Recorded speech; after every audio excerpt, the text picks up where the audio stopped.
There are moments that slice a life in two, the before and the after. The before is a warm, sunlit room filled with memories.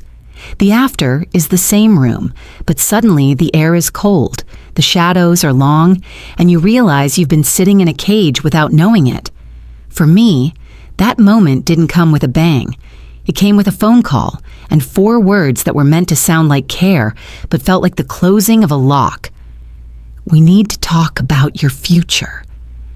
The words came from my daughter, Elena, my only child.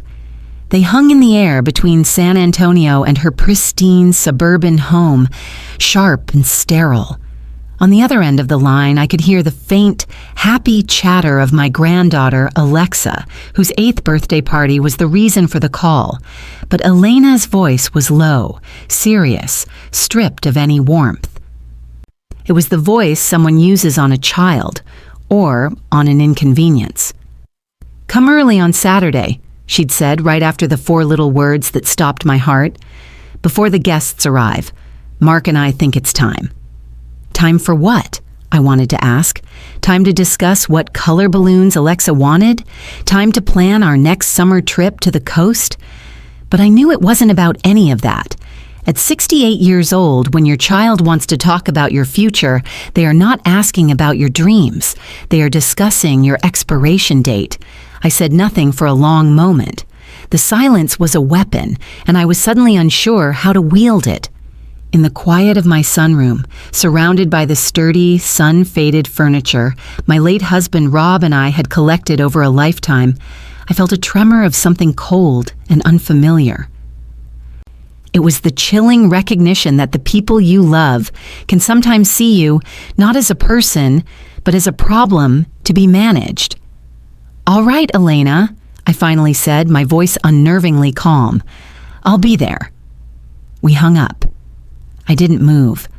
I just stared at the dust motes dancing in the afternoon light, my hand still resting on the receiver of the landline phone. I've always preferred it to a cell phone. It feels solid, permanent. Unlike the loyalties of people, it seems. My home, the one they called too big for one person, suddenly felt cavernous. Every object in it told a story. The worn armchair where Rob used to read the paper every morning. The scuff marks on the hardwood floor from when Elena was a toddler, pushing her little wooden cart back and forth for hours. The heavy oak dining table that had hosted decades of birthdays, Thanksgivings, and loud, laughter-filled family dinners. They saw a house that was too big. I saw a life that I had built, board by board, brick by brick, with my own 2 hands. A life they were now circling like vultures. It's a strange and deeply unsettling feeling when your own family begins to feel like a threat. It doesn't happen overnight. It's a slow erosion, a series of small, polite trespasses that you forgive because you love them. You tell yourself you're imagining things, that you're being too sensitive. You make excuses for them. But the truth is, some stories, no matter how painful, need to be told because they happen in quiet houses all over the world to people just like me. But before we continue, make sure you've subscribed to the channel and let us know in the comments where you're watching this video from. We're really happy to know that our stories have reached people everywhere. The phone call was just the latest in a string of warning signs. The way my son-in-law, Mark, had started asking casual questions about my investment portfolio. "Just curious, Carmen," he'd say with an easy smile, "wondering if you're diversified enough for this economy." The way Elena, during her increasingly frequent visits, would idly wander into my office and straighten the papers on my desk, her eyes scanning documents she had no business reading. Last month, I'd found the file drawer where I keep my property deeds slightly ajar, though I knew I had closed it. I had dismissed it all as misplaced concern, an overeager son-in-law trying to be helpful, a daughter worried about her aging mother. But now, with those 4 words echoing in the silent house, "We need to talk about your future," all those small, unsettling moments clicked into place. They formed a pattern, a map, and it did not lead to a safe harbor. I looked at a photo on the mantelpiece. Me and Rob, 20 years old, covered in paint and sawdust, grinning in the doorway of the first dilapidated house we ever bought to flip. We had nothing but each other, and a conviction that hard work could build a kingdom.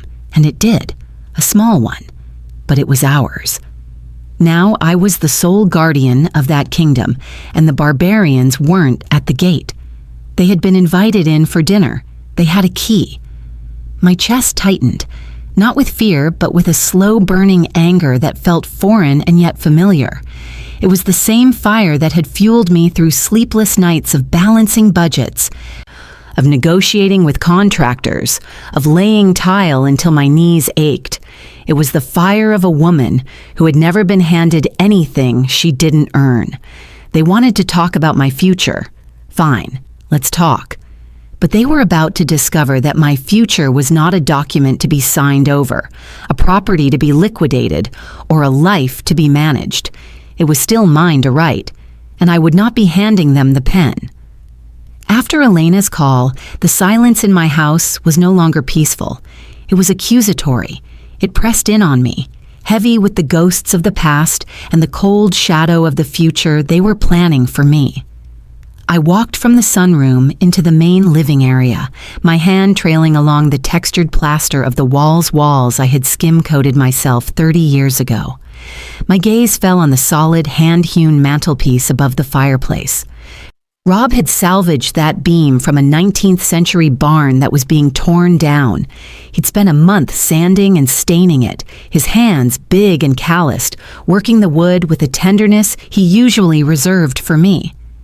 "It's the heart of the house, Carm," he'd said, his voice thick with satisfaction as we'd hoisted it into place. "It has to be strong." Everything we built to be strong. We built it to last. And now, my own daughter, the very person this was all built for, was trying to tell me it was time to let it all go, that I was no longer strong enough to be its keeper. The arrogance of it was breathtaking. They saw a 68-year-old widow living alone. They saw an obstacle. They had no idea who I was. They had forgotten what I was made of. Maybe I needed to remember too. Rob and I were married at 18. We were children, really, with nothing to our names but a beat-up Ford pickup, a shared intolerance for taking orders, and a reckless kind of love that made us feel invincible. He was a carpenter by trade, a restless artist with a hammer and nails. I had a mind for numbers, a knack for seeing the hidden value in things others had discarded. While our friends were going to college or starting families, we were pooling our meager paychecks from odd jobs, saving every single dollar.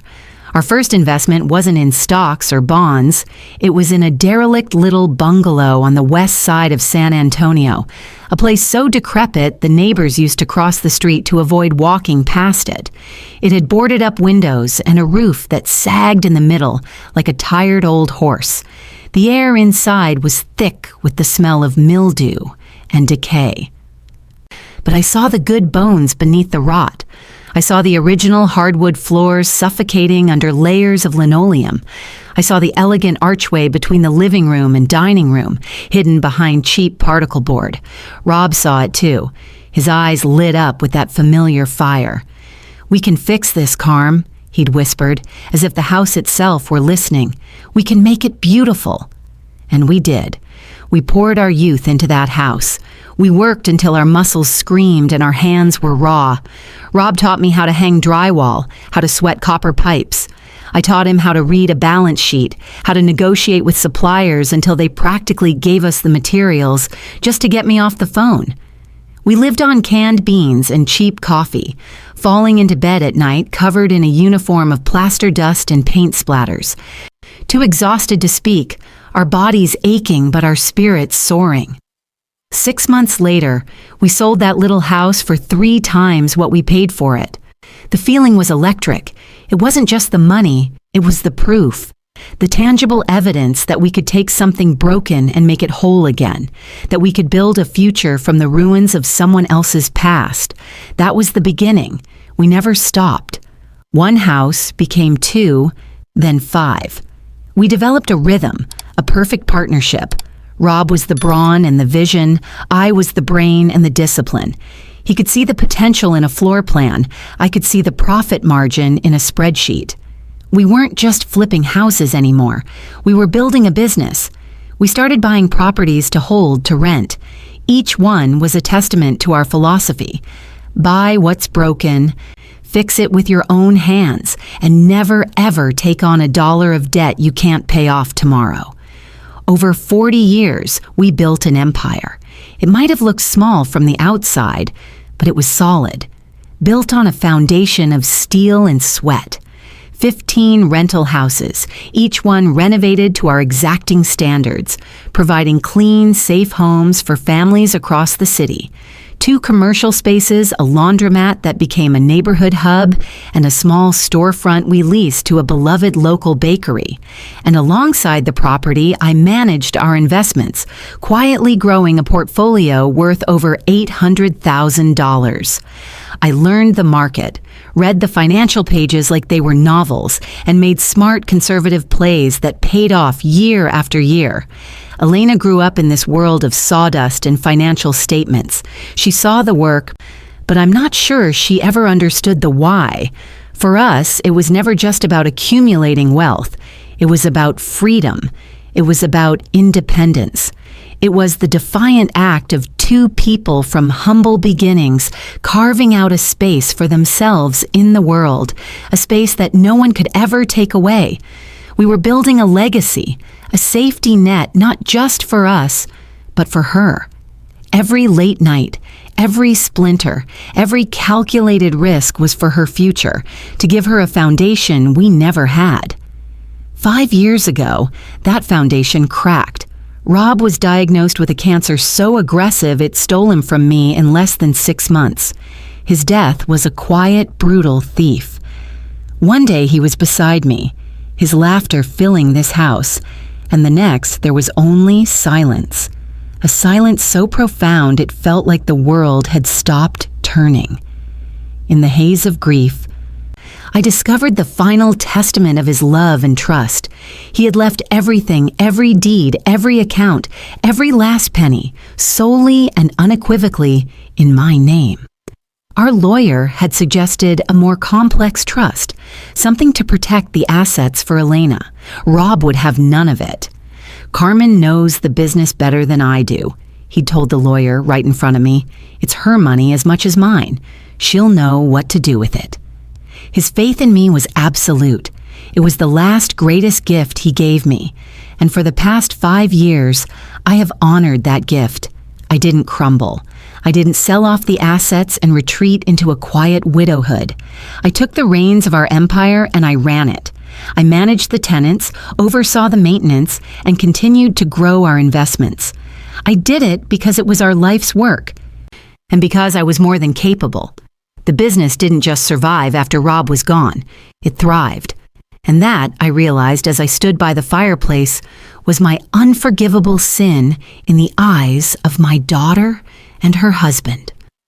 My competence was an inconvenience. My independence was a roadblock to their inheritance. They didn't see a capable woman managing a complex and successful business. They saw a resource that was not yet under their control. The house wasn't too big. It was too valuable to be left in my hands. The finances weren't too complicated. They were too inaccessible.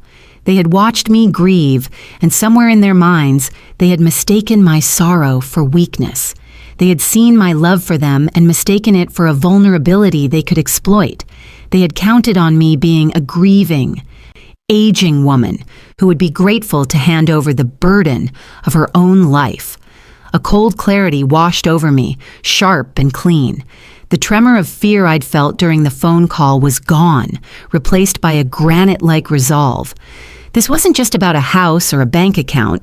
This was about Rob. This was about the 2 18-year-old kids who dared to dream. This was about every hour of work, every sacrifice, every brick we laid together. They wanted to talk about my future. They had no idea what they were asking. They were about to come face to face with my past, and it was a fortress they had severely underestimated. I walked over to the heavy oak desk in the corner, the one where I still kept all my files organized with meticulous precision. I pulled out a fresh legal pad and a pen. The conversation they wanted to have on Saturday was going to happen, but it would be on my terms, and I would be the one leading it. They thought they were setting a trap. They were about to walk into mine. The legal pad sat on my desk, its crisp yellow surface a stark contrast to the storm gathering inside me. I had filled the first page with a simple 2-column list. On one side, assets. On the other, threats. The first column was long and detailed, a testament to a lifetime of hard work.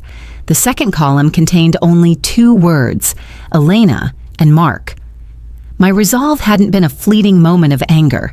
It had settled into my bones, a cold, hard certainty. I was no longer a mother observing her child with worried love. I was a general watching enemy troops mass on the border. I knew the attack was coming. I just didn't know which flank they would try to hit first. I didn't have to wait long.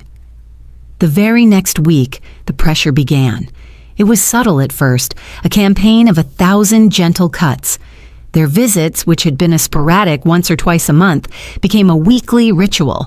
They'd arrive on Sunday afternoons, bearing pastries from the expensive bakery near their neighborhood, a peace offering for a war they were secretly waging.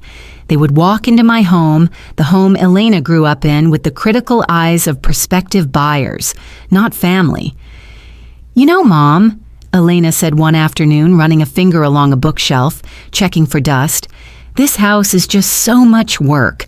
I worry about you rattling around in here all by yourself." Mark, ever the supportive husband, chimed in from across the room, where he was examining the crown molding with an appraising squint. "She's right, Carmen. The upkeep alone must be a fortune. Property taxes, insurance, the heating bills for a place this size. It's a tremendous burden for one person." A burden. They called my home a burden. This house, where I could still hear the echoes of Rob's laughter, where every scratch on the floor told a story, where the scent of my husband's Old Spice still seemed to linger in his closet. I looked at the spot on the Persian rug where a 5-year-old Elena had spilled an entire bottle of bright pink nail polish. I had spent hours carefully cleaning it, and a faint stain still remained, a ghost of her childhood. She didn't seem to notice it. I smiled, a placid, unreadable expression I was quickly perfecting. "Oh, I managed just fine. Rob and I set things up to be very efficient." The word manage seemed to annoy them. It implied a competence they were determined to strip from me. They exchanged a quick, frustrated glance, a silent conversation I was now fluent in. Their next line of attack was more direct.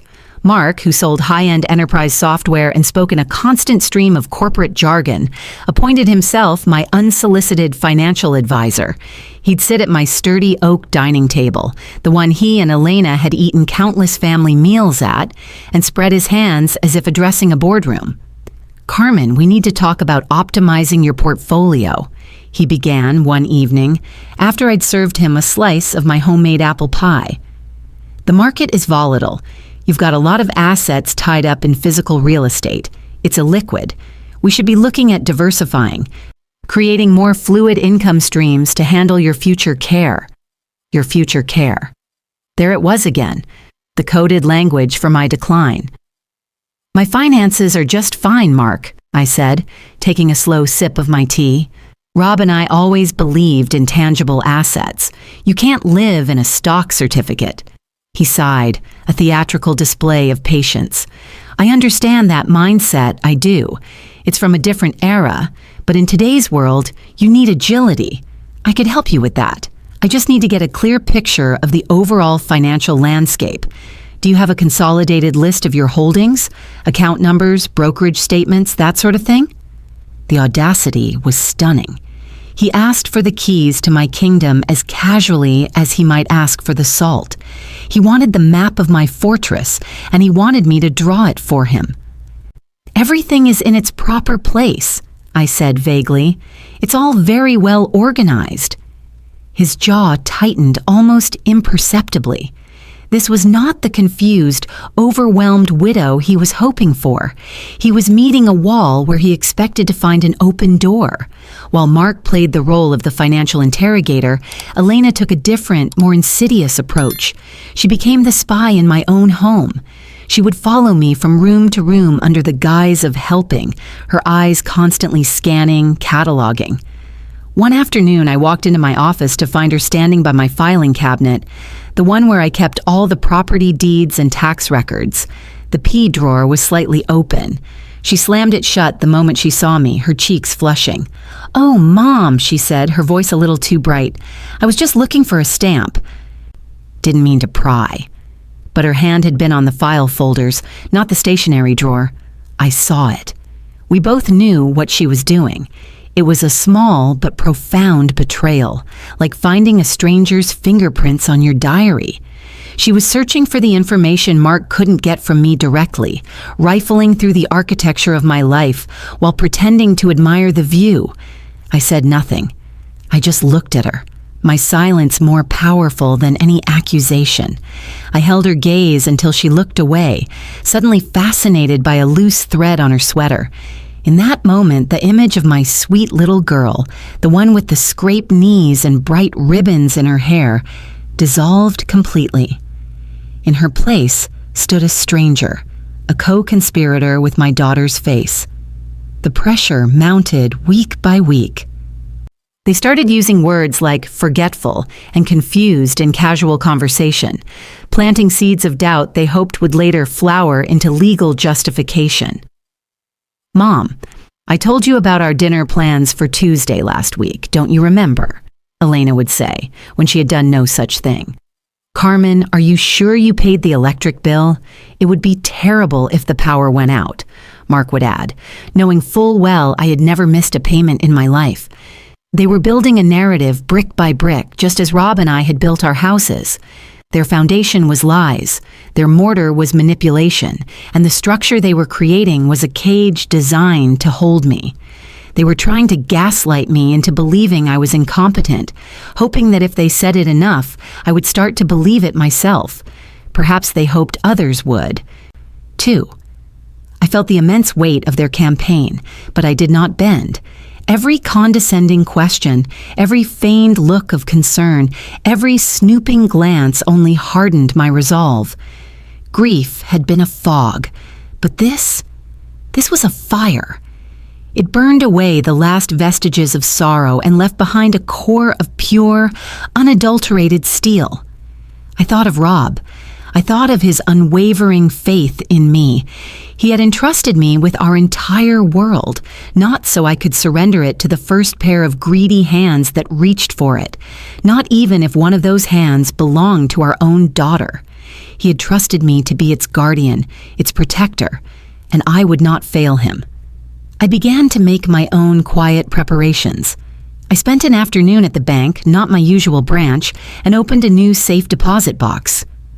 I started making copies of every significant financial document, deeds, titles, brokerage statements, tax returns from the last 10 years. I created a fortress of paperwork, a mirror image of my life's work, and secured it where they would never think to look. They thought they were the only ones with a plan. They thought I was sitting here, waiting for them to decide my fate. They saw an old woman. They were about to learn that the oldest trees have the deepest roots. And these roots, the ones Rob and I had put down together, were anchored in bedrock.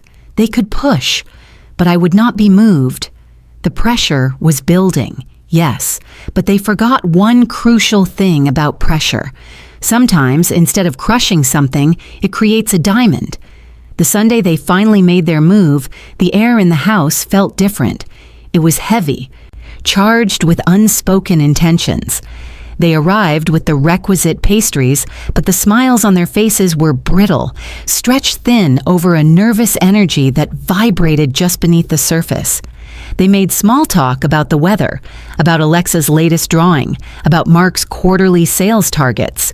It was a flimsy curtain of normalcy, and I could see the ominous shape of their true purpose right through it. We sat at the dining table. the same heavy oak table that had borne witness to our entire family history. It had held the weight of homework and heartbreak, birthday cakes and funeral casseroles. Now, it was about to become a battlefield. After the pretense of casual conversation had exhausted itself, Elena cleared her throat. She reached down into the large, stylish leather tote bag at her feet, a bag I had bought her for Christmas, and pulled out a thick manila folder. She placed it on the table between us. It landed with a soft, definitive thud that seemed to absorb all the sound in the room. "Mom," she began, her voice a carefully calibrated blend of tenderness and gravity. "Mark and I have been talking, and we are just so worried about you." I met her gaze and held it. I did not help her. I did not nod or offer an encouraging sound. I simply waited, a silent, unmovable object. She faltered for a second, then pushed on, folding her hands primly on top of the folder. "This big house, all the properties, the investments, it's a lot for anyone to handle, let alone..." She paused, searching for the right, gentle word to wound me with.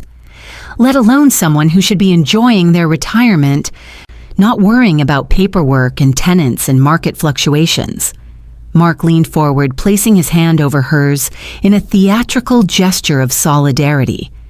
"What Elena is saying, Carmen, is that we want to help you. We want to take that burden off your shoulders.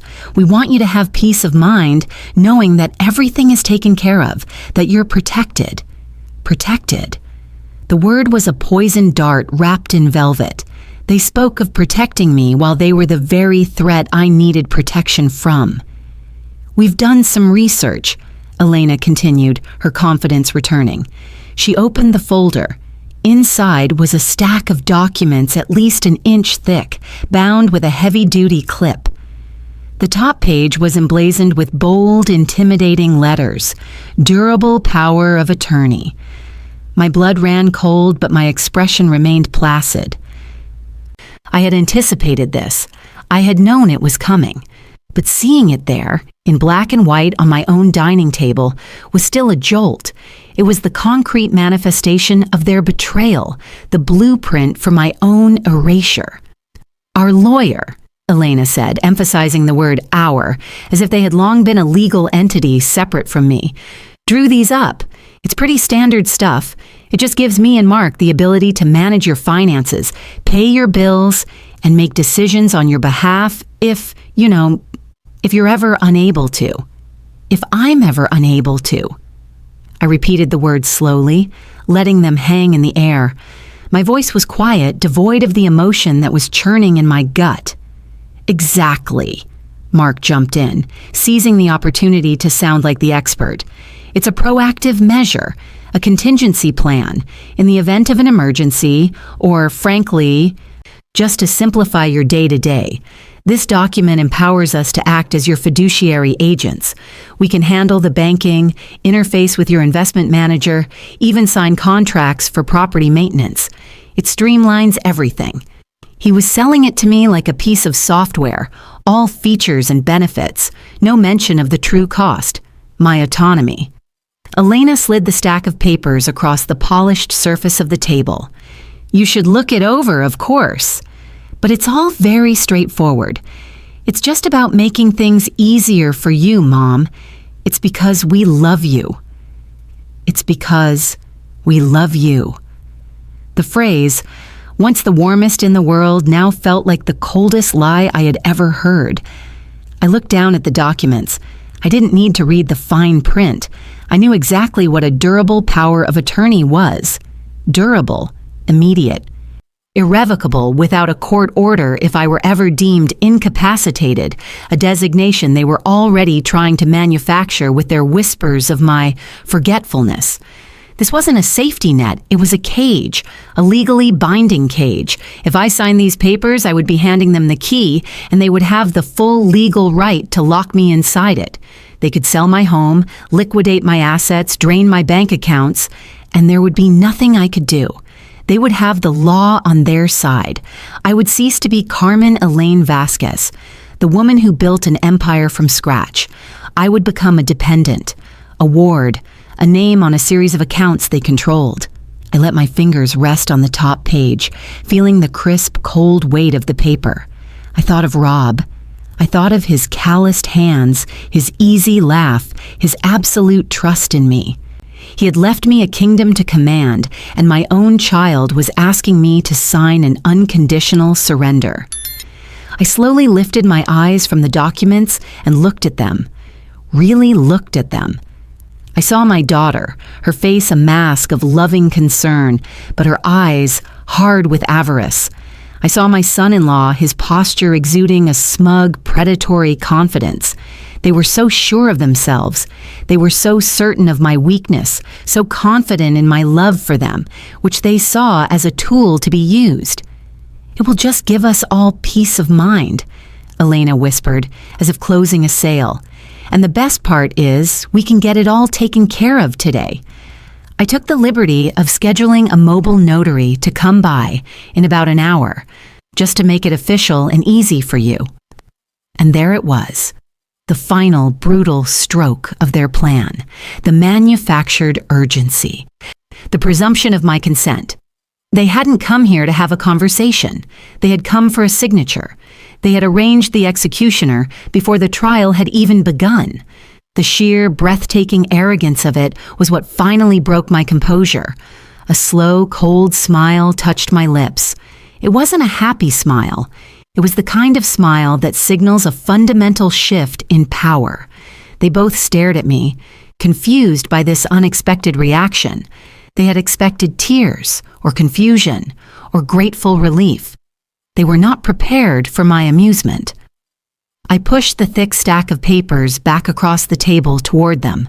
The scrape of the folder against the wood was the only sound. "No," I said. The word was quiet, but it landed in the center of the room like a granite block. Elena blinked. "What? Mom, what do you mean? No?" "I mean no," I repeated. My voice as calm and steady as a surgeon's hand. "I will not be signing these. Not today. Not ever." Mark's face, which had been a mask of helpful solicitude, began to crumble. A flicker of anger, hot and real, flashed in his eyes before he could conceal it. "Carmen, I don't think you understand what's at stake here. This is for your own good." "My own good?" I let out a soft, humorless laugh. "Is it for my own good that you ask for my account numbers, Mark? Is it for my own good that you go through the papers on my desk when you think I'm not looking, Elena?" The color drained from Elena's face. The flush of guilt was immediate and undeniable. She was a bad liar. She always had been. I don't know what you're talking about," she stammered, looking to Mark for rescue, but Mark was floundering. "We are just trying to be responsible. We're your family. This is what family does," he blustered, his voice rising.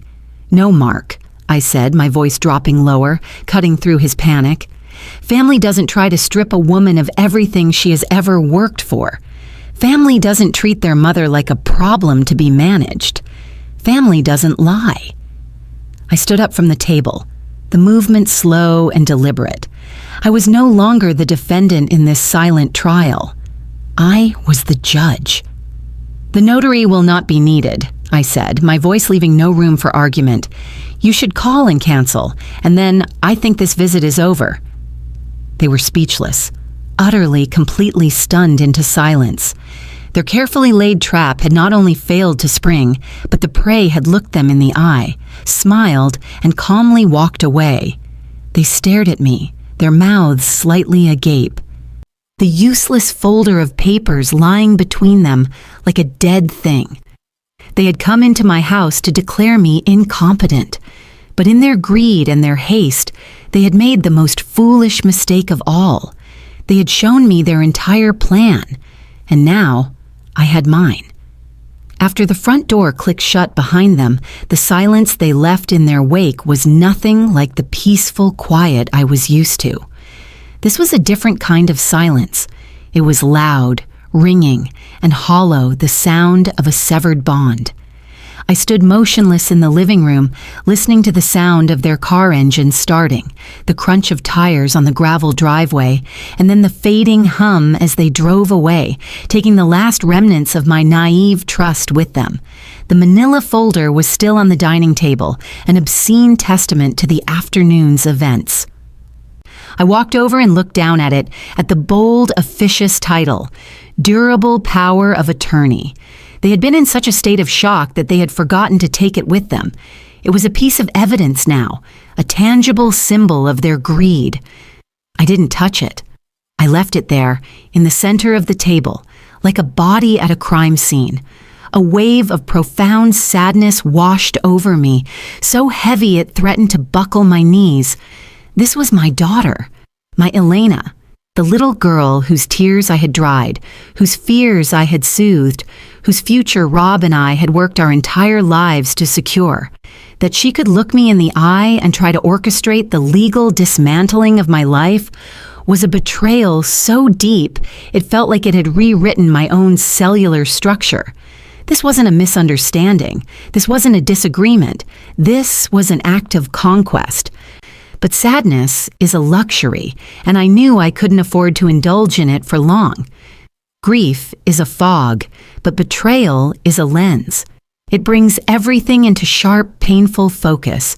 And through that lens, I saw with perfect clarity that I was utterly alone in this house, but I did not have to be alone in this fight. I walked to the sturdy side table where my old rotary phone sat a relic, I know, but its weight felt reassuring in my hand. My fingers, steady and sure, dialed a number I knew as well as my own. It was a number I had been calling for over 40 years, in times of celebration and in moments of despair. The phone on the other end rang twice before it was answered by a voice that was as warm and solid as the Texas earth. Esperanza. "It's me, Carmen," I said.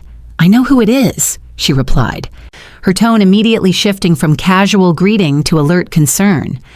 Esperanza Garcia and I had been friends since we were teenagers, long before either of us had husbands or businesses or children who would one day break our hearts. She knew the sound of my voice better than anyone. She knew my happy voice, my tired voice, and the voice I used when a storm was on the horizon.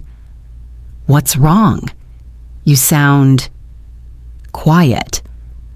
"They did it, Espa," I said, sinking into the armchair that faced the dining table, the cursed folder still in my line of sight. "They brought the papers." There was a sharp intake of breath on the other end of the line, followed by a string of furious, eloquent Spanish that was both a curse upon my children and a prayer for my protection. Esperanza had the righteous fire that I often kept banked within myself. She'd been watching the circling vultures for months, her warnings to me growing more pointed with each passing week. "Power of attorney?" she asked, her voice now tight with anger. "Durable," I confirmed. "They even had a notary scheduled to arrive an hour later. They thought I would just sign it like a lamb." "The miserable ones," she hissed. "Cowards. They wait until Rob is gone to try and pull a stunt like this. He would have thrown them out on their ears." She paused, and I could practically hear her mind working. "You didn't sign anything. Tell me you didn't sign anything, Carmen." "No," I said, a sliver of the afternoon's cold victory returning. "I told them no. I told them to leave." "Good," she breathed, a sigh of profound relief. "Good for you. That is the Carmen I know. That is Rob's Carmen." Her voice was fierce. "A shield of loyalty and love. Now you listen to me. Do not talk to them again without a witness.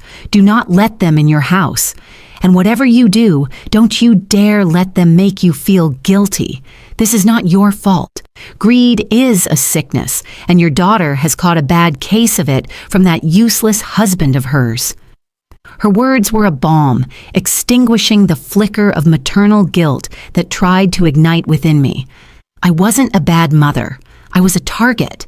"I know," I said, "but knowing it and feeling it are two different things." "Then you focus on the knowing," she commanded. "They have shown you who they are. Now you must believe them." We spoke for another 20 minutes, her fiery strength pouring through the phone line, shoring up my own resolve. When we hung up, the oppressive silence in the house felt different. It was still empty, but I no longer felt alone. I had my first ally, my first quiet backup. My next call was not to a friend. It was to a professional. I needed more than just emotional support. I needed tactical intelligence. I dialed the direct line to my private banker at Lone Star Bank, Maria Flores. Maria was a sharp, impeccably dressed woman in her late 40s who had taken over my portfolio after her predecessor retired. She was from the new school of banking, all analytics and projections, but she had an old-school sense of integrity. More importantly, she had known both me and Rob, and she had a deep professional respect for what we had built. "Mrs. Vasquez," she answered, her voice crisp and professional. "How can I help you today?" I took a breath, choosing my words with care.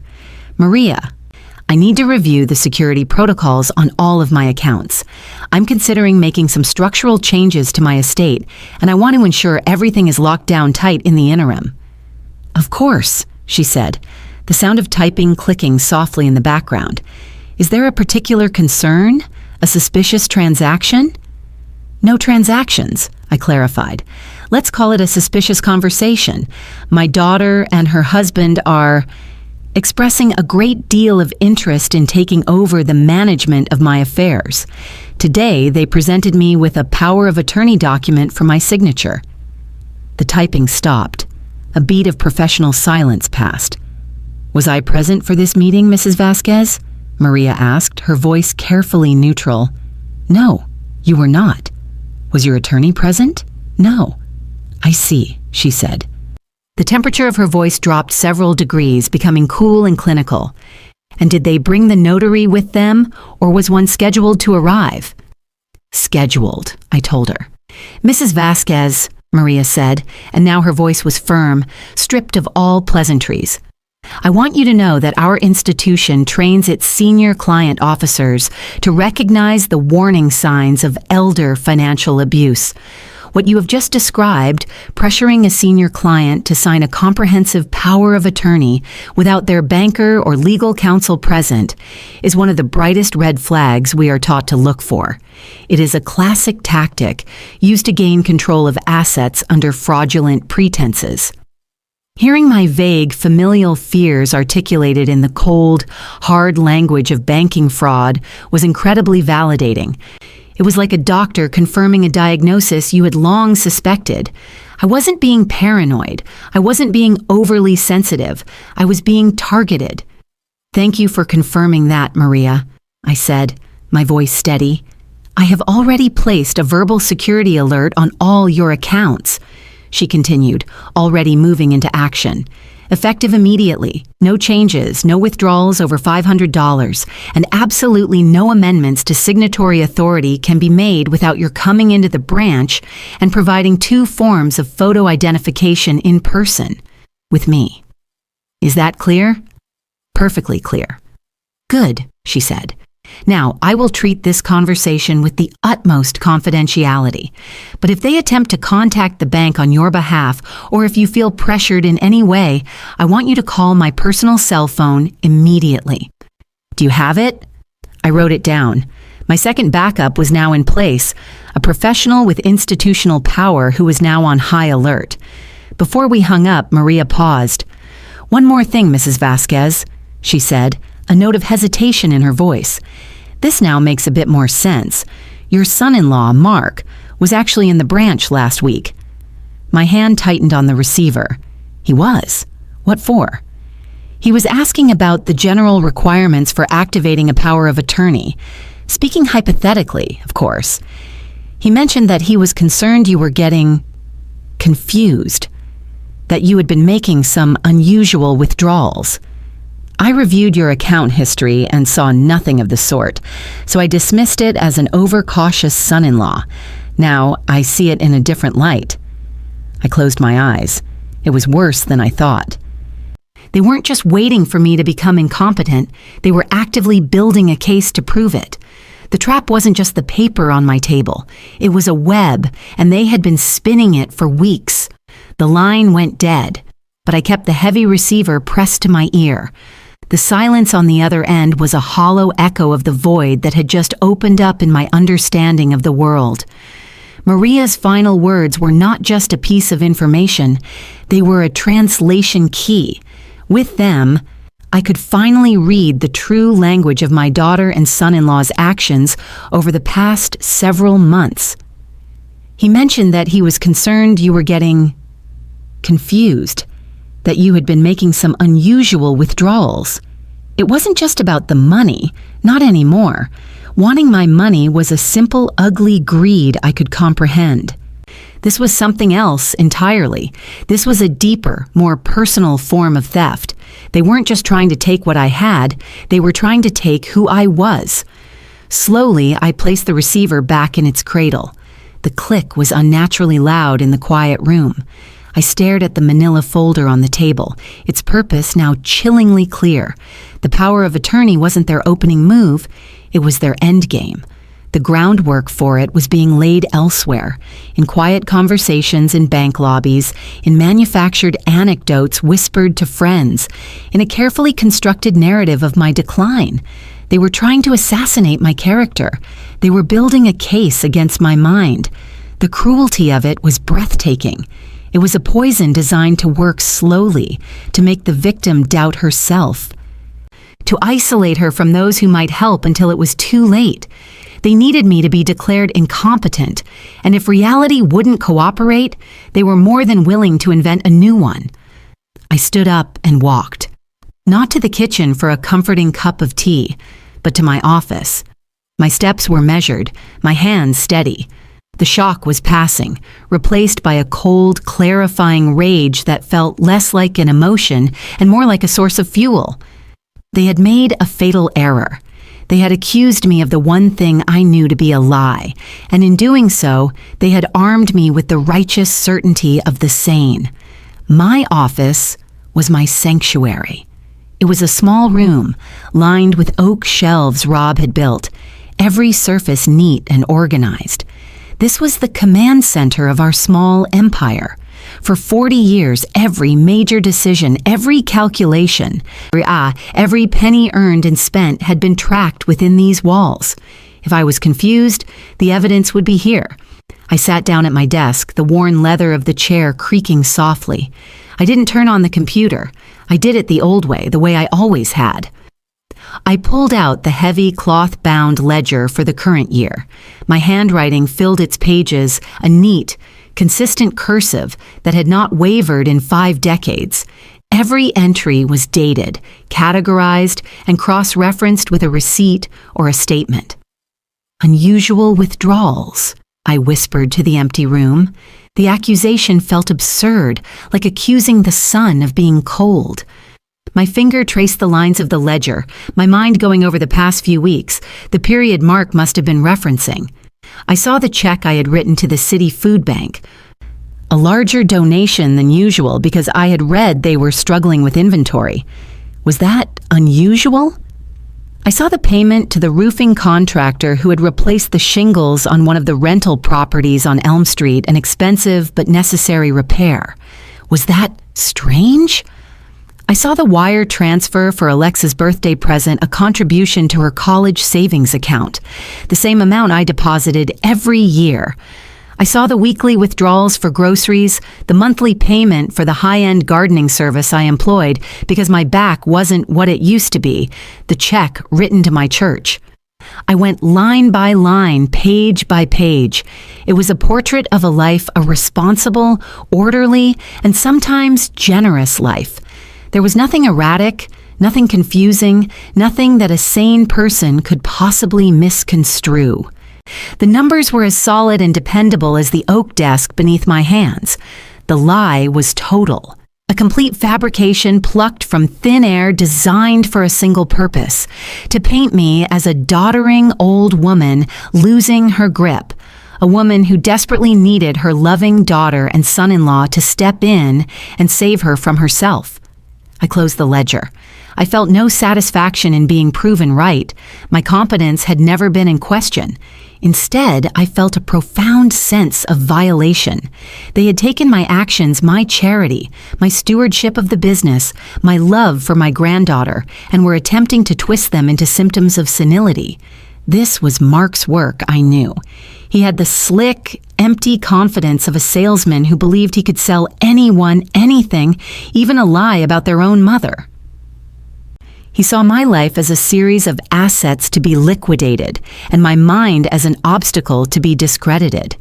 Elena, my Elena, was his willing accomplice, blinded by the promise of a life she didn't have to work for, a life of easy wealth built on the ruins of her own mother's autonomy. I sat at my desk for a long time as the afternoon sun slanted through the blinds, casting long stripes of light across the room. I thought about the upcoming birthday party. The invitation to come early was not about a private chat. It was about setting a stage. It was an ambush. They would perform their concern, highlighting my every perceived slip, perhaps even setting little traps for my memory, all to reinforce the narrative they were building. They probably imagined me arriving flustered, emotional, and vulnerable after our confrontation over the POA papers. They would see that vulnerability as further proof of my instability. A new plan began to form in my mind, not a defensive plan, but a proactive one. Esperanza was right. I couldn't just build walls. I had to go behind enemy lines. I had to understand the full scope of their conspiracy. Maria's information was a vital piece of the puzzle, but it was only one piece. What else had they done? Who else had they spoken to? How far had they gone in their efforts to have me declared unfit? They were expecting me to be the victim in their drama. They were expecting me to be confused or angry or sad. They were expecting me to react. They were not expecting me to observe. They were not expecting me to listen. They were not expecting me to play along. I would go to Alexa's birthday party. I would arrive early just as they asked. I would walk into their trap with a smile on my face and a gift in my hands. I would be the loving, slightly dotty grandmother they were so desperate for me to be. I would let them think their plan was working. I would let them think they had the upper hand. But while they were watching me for signs of weakness, I would be watching them for the truth. I would listen to their carefully chosen words, observe their confident glances, and gather my own intelligence. This was my home ground, my family. I knew their tells, their habits, the subtle shifts in tone that betrayed a lie. They had taught me their strategy, and now I would use it against them. I picked up the manila folder from the dining table. My fingerprints wouldn't be on it. I used the tips of my fingers to slide it into a large Ziploc bag from the kitchen. It was their weapon. Yes, but they had left it in my possession. And a weapon in the right hands can always be turned against its owner. The sadness was still there, a hard, cold stone in my chest, but it was no longer the dominant force. It had been joined by something else, something I hadn't felt in a very long time. It was the same feeling I used to get when Rob and I would stand in a dilapidated, broken-down house, and in the midst of the rot and decay, we could see the beautiful, solid structure waiting to be revealed. It was the thrill of the fight, and I had just realized this was a fight I had no intention of losing. The Saturday of Alexa's birthday dawned bright and unforgivingly clear, a perfect Texas sky that held no hint of the storm brewing on the ground. I spent the morning in my garden, my hands buried in the familiar soil. The scent of earth and roses a calming anchor in a sea of uncertainty. With every weed I pulled, I felt as if I were clearing my own mind, yanking out the tangled emotions of hurt and anger to make way for the cold, clear focus I would need for the day ahead. I had a role to play, and I'd been rehearsing it in my head for days. I was to be Carmen Vasquez, the beloved matriarch, perhaps a little more fragile since Rob's passing, a touch forgetful, but ultimately a loving and pliable figure. I had to embody the woman they wanted me to be, the woman they were describing to bankers, and I suspected to others. I had to be just convincing enough to make them feel secure, to let them drop their guard and reveal the true depth of their intentions. It was the most difficult role of my life, playing a weaker version of myself. But it was a performance I knew I had to perfect. I chose my outfit with the care of a costume designer, not the sharply tailored slacks and silk blouse I usually wore the attire of a businesswoman, but a soft floral print dress that felt more grandmotherly, more harmless. I even dabbed on the lavender water Rob used to say made me smell like a summer evening, a scent that now felt like a poignant link to a simpler, more honest time. When I looked in the mirror, I saw the woman they had invented, pleasant, a little faded, and easy to underestimate. Perfect. The gift for Alexa was wrapped in bright, cheerful paper, a stark contrast to the Ziploc bag containing the power of attorney documents, which was now tucked safely in the bottom of my own leather tote bag, a silent, damning piece of evidence. I drove to their house in the suburbs, my knuckles white on the steering wheel, my heart a steady, determined drum against my ribs. Their neighborhood was a sea of beige stucco and manicured lawns, a place of manufactured perfection, where everything unpleasant was kept hidden behind closed doors. As I pulled into their driveway, I saw Elena and Mark standing on the porch, waiting for me. Their smiles were as bright and artificial as the silk flowers flanking their front door. "Mom, you're here!" Elena called out, her voice a little too loud, a little too welcoming. She rushed down the steps to hug me, a stiff, performative embrace that held no real warmth. "Of course, darling," I said, patting her back, my voice pitched a little higher, a little frailer than usual. I wouldn't miss my little Alexa's big day for the world. Mark was next, giving my shoulder a proprietary squeeze. "Good to see you, Carmen. You're looking well." His eyes, however, were doing a quick clinical scan, assessing me, checking for the cracks they had been so busy creating. "Oh, you know," I said with a sigh, playing my part. "Some days are better than others. My memory these days. Well, it has a mind of its own." I gave a little self-deprecating laugh. It was like watching a fish strike a lure. They both lit up, a subtle but unmistakable energy passing between them. They exchanged a look, a flicker of triumph, of confirmation. "See," the look said, "it's working. She knows she's slipping." "Well, that's exactly why we need to help you more," Mark said, his voice oozing a counterfeit sympathy that made my skin crawl. He took the gift from my hands. "Let's get you inside. You shouldn't be standing out in the sun." The house was immaculate, decorated with pink and purple balloons. The air smelled of sugar and impending celebration. But to me, it felt like a stage. Every piece of furniture a prop, every word of dialogue carefully scripted.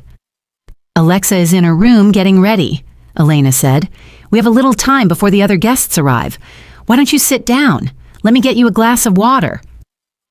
They led me to the living room and sat me down on their plush white sofa, positioning themselves opposite me in matching armchairs, like two therapists about to begin a difficult session. The ambush was beginning. "Mom, about the other day," Elena started, her brow furrowed in a pantomime of concern. "We feel terrible if we upset you. We were just coming from a place of love." "I know, dear, I know," I said, waving a dismissive hand.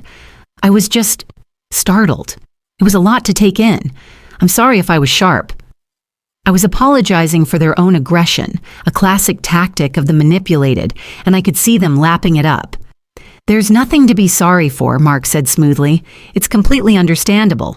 That's why we think it's so important to have these protections in place. For instance, I was talking to a friend of mine whose mother started making, well, questionable financial decisions, donating large sums of money, hiring expensive services she didn't need. By the time the family stepped in, a significant portion of her nest egg was gone."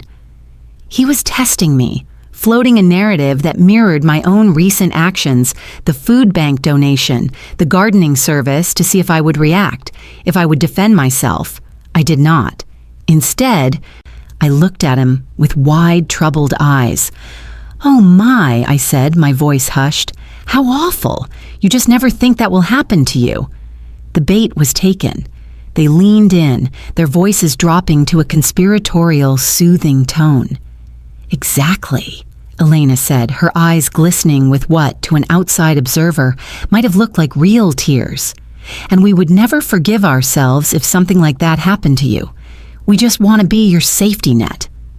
For the next 20 minutes, they built their case, not with accusations, but with a series of gentle leading questions and fabricated anecdotes.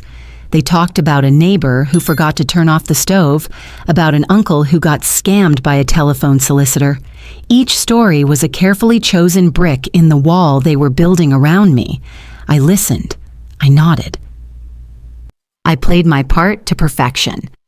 I'd occasionally forget a name or ask them to repeat a detail, small, believable lapses that fed their narrative. I watched their body language, the way Mark's leg jiggled with impatience when I seemed to be drifting off, the way Elena's smile became more genuine the more confused I appeared. They were so confident, so smug in their deception. They truly believed they were in complete control, that they were skillfully managing a situation, guiding their poor, confused mother toward the inevitable conclusion they had already decided upon. They had no idea that I was the one in control, that I was the one gathering information, that their every word was being filed away in the sharp, clear ledger of my mind. They thought they were the chess masters, moving their pieces into place for an easy checkmate. They couldn't see that they were the pawns, and the queen was just quietly watching, waiting for the right moment to move. The doorbell chimed, signaling the arrival of the first guests, and the performance was momentarily paused. Elena and Mark stood up, their faces instantly transforming back into the beaming hosts of a child's birthday party. The mask of loving concern was replaced by one of social grace. It was a chillingly seamless transition. As they moved to the door, I allowed myself a small, deep breath. The first phase was over. It had been more draining than I could have imagined, sitting there and absorbing their condescending lies, resisting the primal urge to stand up and call them out for the predators they were. But I had done it. I had confirmed my suspicions. Their plan was not just a thought, it was an active, ongoing campaign. And I knew, with a certainty that settled deep in my soul, that I was doing the right thing. This wasn't about vengeance anymore. This was about survival. And I was going to survive this. The house quickly filled with the cheerful chaos of an 8-year-old's birthday party. Small children, giddy on sugar and excitement, ran shrieking through the open-plan living space, a whirlwind of brightly colored dresses and superhero t-shirts. Their parents clustered in small groups, making polite conversation over plastic cups of punch, their voices a low hum beneath the high-pitched squeals of their offspring. Elena and Mark moved through the crowd with practiced ease, the perfect hosts. They refilled chip bowls, laughed at anecdotes, and directed children toward the backyard where a brightly colored bounce house had been inflated. To the casual observer, they were the picture of a happy, successful young family. But I watched them through my newly clarified lens, and I could see the artifice in every gesture. I saw the way Mark would occasionally glance over at me, a quick, assessing look to make sure I was still playing my part. I saw the way Elena's smile would tighten at the edges when she thought no one was looking. They were actors on a stage, and this party was just another scene in their elaborate production. I remained seated on the sofa, adopting the persona of the quiet, slightly overwhelmed grandmother. I smiled at people I knew, accepted a cup of punch I had no intention of drinking, and kept my observations to myself. I was a rock in the middle of a rushing stream, letting the chaos of the party flow around me, unnoticed but unmoving. And then, a small, warm hand slipped into mine. I looked down to see my granddaughter, Alexa, standing beside me. She was a beautiful child with Rob's deep brown eyes and a cascade of dark, curly hair she inherited from Elena. Today she looked like a little princess in a sparkly purple dress, but her expression was not one of birthday joy. Her brow was furrowed with a seriousness that was far too old for her years. "Grandma," she whispered, her voice so soft I had to lean in to hear her over the din. "Can you come to my room? I want to show you my new dollhouse." Her eyes darted nervously toward her parents, who were busy lighting the candles on a massive princess-themed cake. It was clear the dollhouse was a pretense. My heart gave a painful lurch. Children are not fools. They are the quiet, overlooked observers in the adult world, and they see far more than we give them credit for. Alexa had seen something, and it had frightened her. "Of course, my sweet girl," I said, allowing her to pull me to my feet. We slipped away from the party unnoticed, a small conspiracy of two, and made our way down the hallway to her bedroom. Her room was a fantasy of pink and purple, every surface covered with toys, books, and drawings. She led me to the corner where an elaborate, 3-story dollhouse stood, a gift from me on her last birthday. She didn't point out a new piece of furniture or a new doll. Instead, she closed her bedroom door until it was just slightly ajar and turned to face me, her small hands clutching the fabric of my dress. "Grandma," she began again, her voice trembling slightly, You're not sick in your head, are you?" The question was a punch to the gut, so direct and so innocent that it knocked the air from my lungs. I knelt down so we were at eye level. I took her small hands in mine. "No, Alexa," I said, my voice thick with an emotion I couldn't hide. "I am not sick in my head. Why would you ask me that?" Her big brown eyes, so much like her grandfather's, filled with tears. "Because I heard them," she whispered, her words tumbling out in a rush. "I heard Mommy and Daddy talking last night. I was supposed to be asleep, but I came out to get a drink of water, and they were in the kitchen." I held my breath, my entire being focused on this small, terrified child. "What did you hear, sweetheart?" "They were talking about you," she said, wiping her eyes with the back of her hand. "Daddy was on the phone. He was talking to someone named Uncle Carlos, but he's not our uncle. I've never met him." Carlos. The name sent a chill down my spine. Elena had a cousin named Carlos, a doctor, a family physician with a private practice on the other side of town, a man known for being more interested in his golf handicap than his patients' well-being, a man who, I suspected, could be persuaded to be flexible. "What was Daddy saying to Carlos?" I asked, keeping my voice calm and steady, trying to project a sense of security I did not feel. "He was talking about your papers," Alexa stammered, trying to recall the adult words she had overheard. "He said you wouldn't sign them, and he was mad. He said now they have to do it the hard way. He told the man on the phone that you've been forgetting everything, and that they need him to see you, to say that you can't be in charge of your money anymore." There it was, the final, missing piece of their plan. It wasn't just a narrative they were building for the bank, it was a medical case they were constructing. They were going to bring in a doctor, a corrupt cousin, to give their lies the veneer of medical authority. They were planning to have me declared mentally unfit by a physician in their pocket. A wave of nausea roiled in my stomach.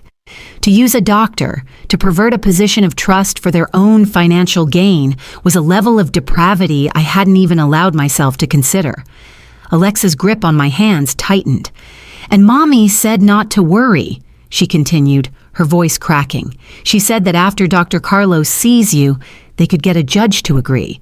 She said then they could put you in a nice home, one with a garden. She said it would be for the best. Is that true, Grandma?" "Are they going to send you away?"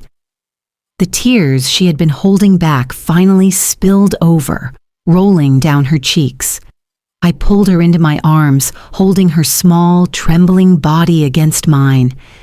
I buried my face in her hair, inhaling the sweet, innocent scent of her shampoo, and I felt a surge of protective fury so powerful it almost choked me. They had done this. They had terrified their own child with their greed. They had made her a secret keeper in a conspiracy against her own grandmother. They had tainted the safety of her own home with their whispers in the dark. "No," I whispered into her hair, my voice fierce and absolute. "Listen to me, Alexa. No one is going to send me away. No one. What you heard was a grown-up misunderstanding. A very, very bad one. But it is not going to happen. Do you hear me?" She nodded against my shoulder, her sobs subsiding into small hiccups. I held her at arm's length and looked her directly in the eye. "You did a very brave thing telling me this. You are so smart and so strong, just like your grandpa Rob was. But now I need you to be brave in a different way. I need you to keep this a secret. Can you do that? Can you pretend you didn't hear anything? It's very important that Mommy and Daddy don't know that we had this talk." She wiped her face with her sleeve and nodded, her expression resolute. She understood. In that moment, she was not a child. She was my ally. My most important, most precious ally. "Thank you, my love," I said, kissing her forehead. "You have given me the most important birthday gift of all today. You have given me the truth." A knock on the door made us both jump. "Alexa, honey, it's time for cake." It was Elena's voice, cheerful and oblivious. Alexa and I exchanged a quick, meaningful glance, a silent pact. I stood up, smoothing down my dress, my composure a carefully reconstructed mask. "We're coming," I called out, my voice betraying none of the turmoil inside me. I gave Alexa's hand one last squeeze. "Now go on. It's your birthday. You go and be happy. Let Grandma worry about the grown-up stuff." She managed a small, watery smile and opened the door. As she ran out into the hallway back to her party, I stood alone in her room for a moment, surrounded by the emblems of her innocence. They had underestimated me, but their more grievous error was underestimating their own daughter. They thought they were moving in secret, under the cover of darkness. They never imagined that a little girl, awake in the night, would be the one to turn on the light. And now that the light was on, I could see everything. Every corner of their dirty little plan was illuminated, and I knew exactly what I had to do next. I walked out of Alexa's bedroom and back into the cacophony of the party, but the world looked different. The colors were sharper, the sounds more distinct. The truth my granddaughter had given me was a terrible, brutal gift, but it had stripped away the last vestiges of ambiguity. I was no longer operating on suspicion and inference. I was operating on fact. They weren't just plotting. They had a clear 3-step plan. Obtain a fraudulent medical opinion, use it to petition a court for guardianship, and then place me in a nice home while they seized control of everything I had ever built. The cold-blooded, methodical nature of it was staggering. This wasn't a crime of passion. It was a premeditated assassination of my life, and they had already enlisted their co-conspirators. As I re-entered the living room, Elena intercepted me, a slice of princess cake on a paper plate. Her smile was a masterpiece of maternal concern. "There you are. We were about to send out a search party. Is everything all right? You look a little pale." It was a test. She was watching for any sign that my placid, confused facade had cracked. I had to hold steady, now more than ever. I summoned a weary smile of my own. "Oh, you know, all this excitement. It's a lot for an old woman. Alexa was just showing me her beautiful dollhouse. It's so lovely to see her so happy." I took the plate from her hand, my fingers brushing hers. Her skin was warm. The skin of my child. But I felt nothing. The connection had been cauterized. "Well, you just sit down and enjoy your cake," she cooed, guiding me back to my seat on the sofa as if I were a fragile piece of porcelain. "The kids are about to open presents. You can have a nice, quiet view from here." I sat, the cake untouched on my lap, and watched the rest of the party unfold as if it were a film. I was an observer now, a strategist gathering intelligence from a safe distance. I saw the way Mark would subtly guide conversations with other parents, dropping little hints about my fading memory. I overheard him talking to another father, a lawyer. "It's tough, you know," Mark said with a heavy sigh, "when you start having to worry about your parents' ability to manage things. You want to respect their independence, but you also have a duty to protect them." It was a virtuoso performance of the concerned son-in-law, laying the social groundwork for their future legal actions. Every word was a carefully planted seed. The anger inside me was a white-hot furnace, but on the surface, I was a placid lake. I knew that a single outburst, a single accusation, would be exactly what they wanted. They would seize on it as proof of my emotional instability, my paranoia, my confusion. My only defense was to remain utterly, unshakably calm. My silence had to become my shield, and my compliance my sword. I decided then to give them something they wanted, a morsel of hope to lull them into a state of absolute security. During a quiet moment when Elena came to sit beside me, I patted her hand and looked at her with what I hoped was an expression of thoughtful resignation. "You know, dear," I began, my voice soft and confiding, "you and Mark were right. This house, all the business, it is getting to be a lot for me." Elena's eyes widened almost imperceptibly. She leaned in, her entire body suddenly alert, like a predator sensing a wounded animal. "Oh, Mom? What do you mean?" "I've just been thinking," I continued, staring off into the middle distance as if lost in thought. "Maybe it is time to simplify. Rob always handled so much of it, and without him, well, maybe it's time to let some of it go, to have a quieter life." It was the most beautiful lie I had ever told. It was precisely what she wanted to hear, a capitulation that would make their plan seem less like a hostile takeover and more like a gentle, necessary transition that I myself had come to desire. A slow, triumphant smile spread across her face. She thought it was her victory. She thought her constant pressure, her psychological warfare, had finally broken me. She patted my hand back, her touch now imbued with a condescending pity. "Oh, Mom, I'm so glad to hear you say that. That's all we want for you to be happy and peaceful with nothing to worry about." "Yes," I said, letting out a long, weary sigh. "Peaceful. That sounds nice." We sat in silence for a moment, a mother and daughter steeped in mutual deception. In her mind, she was soothing a confused old woman into submission. In my mind, I was baiting a trap. The party wound down. The last of the sugar-addled children were collected by their tired parents. The balloons began to droop. The house grew quiet, filled with the debris of a celebration, torn wrapping paper, empty cups, and the lingering scent of extinguished candles. I had remained until the very end, playing my part. I helped clear a few plates, my movements intentionally slow and a little unsteady. I complimented Elena on what a wonderful mother she was. Every action was designed to reinforce their belief that I was a spent force, a woman on the verge of surrender. Finally, it was just the three of us again, standing in the kitchen amidst the wreckage of the party. The false smiles were gone, replaced by a shared look of grim purpose. This was it, the moment after the performance, when the real business was to be concluded. Mark cleared his throat. "Carmen, since you're in a more receptive frame of mind, perhaps we should revisit our conversation from the other day." Elena retrieved the manila folder from the kitchen counter where it had been lying in wait. She placed it on the table, the same way she had done in my own home, a gesture that was now laden with the memory of their first failed attempt.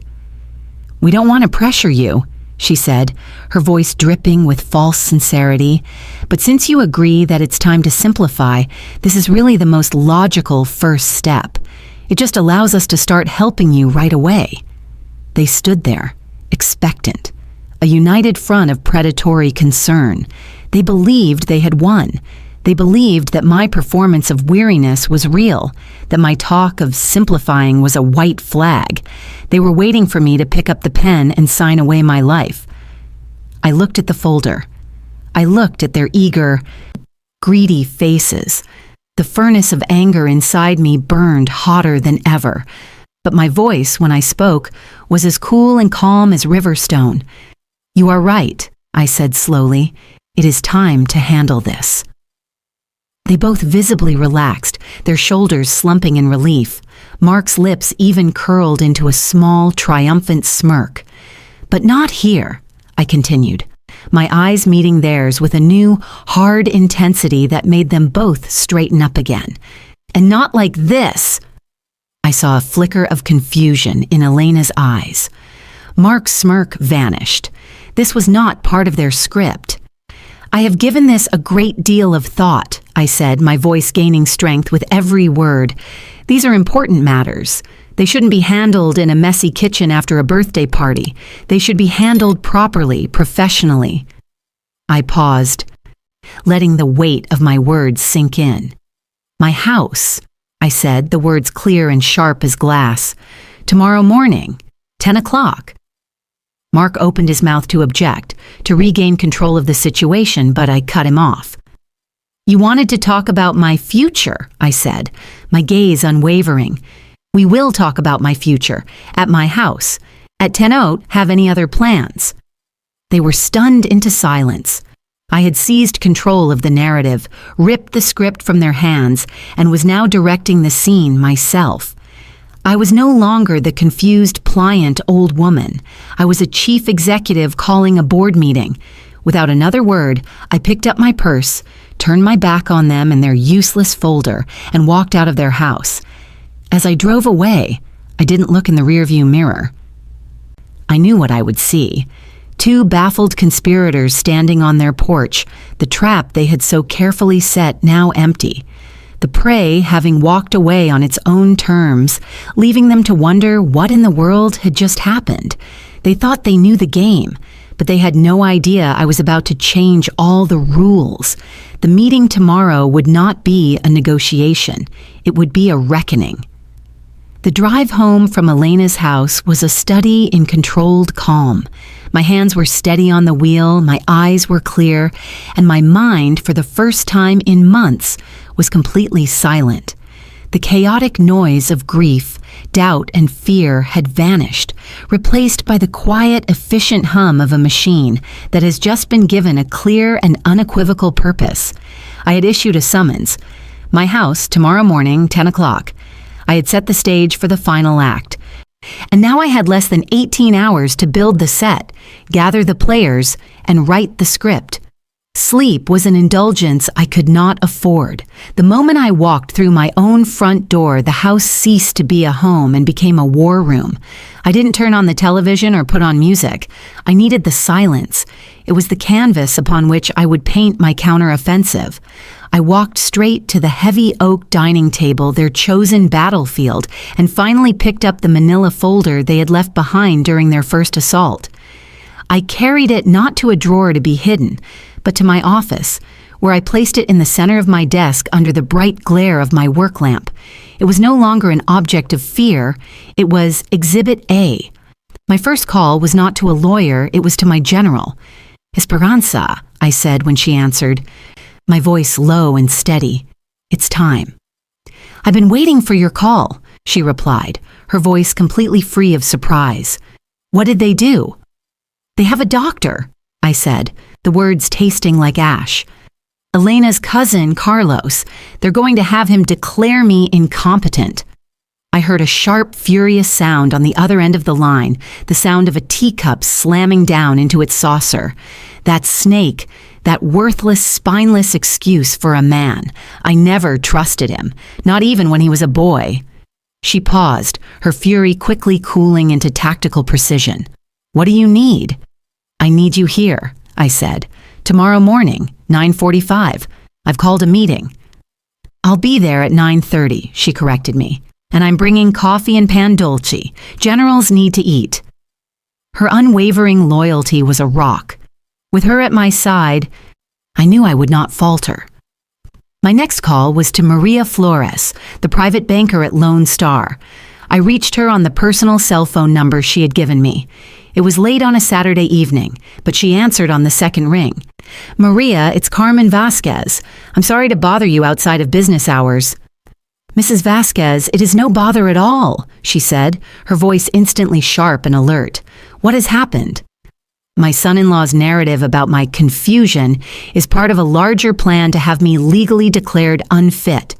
I need your help to counter it. I've called a meeting at my home for tomorrow morning at 10. "A meeting with them?" Maria asked, a note of caution in her voice. "With them? Yes, but they won't be the only ones attending.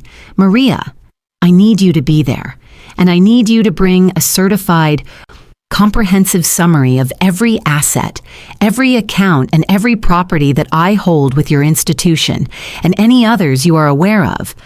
I need a full financial snapshot, something that proves, beyond any shadow of a doubt, the state and scale of the estate I am managing. You are asking me to disclose confidential financial information in the presence of third parties," she stated, not as an objection, but as a clarification of the stakes.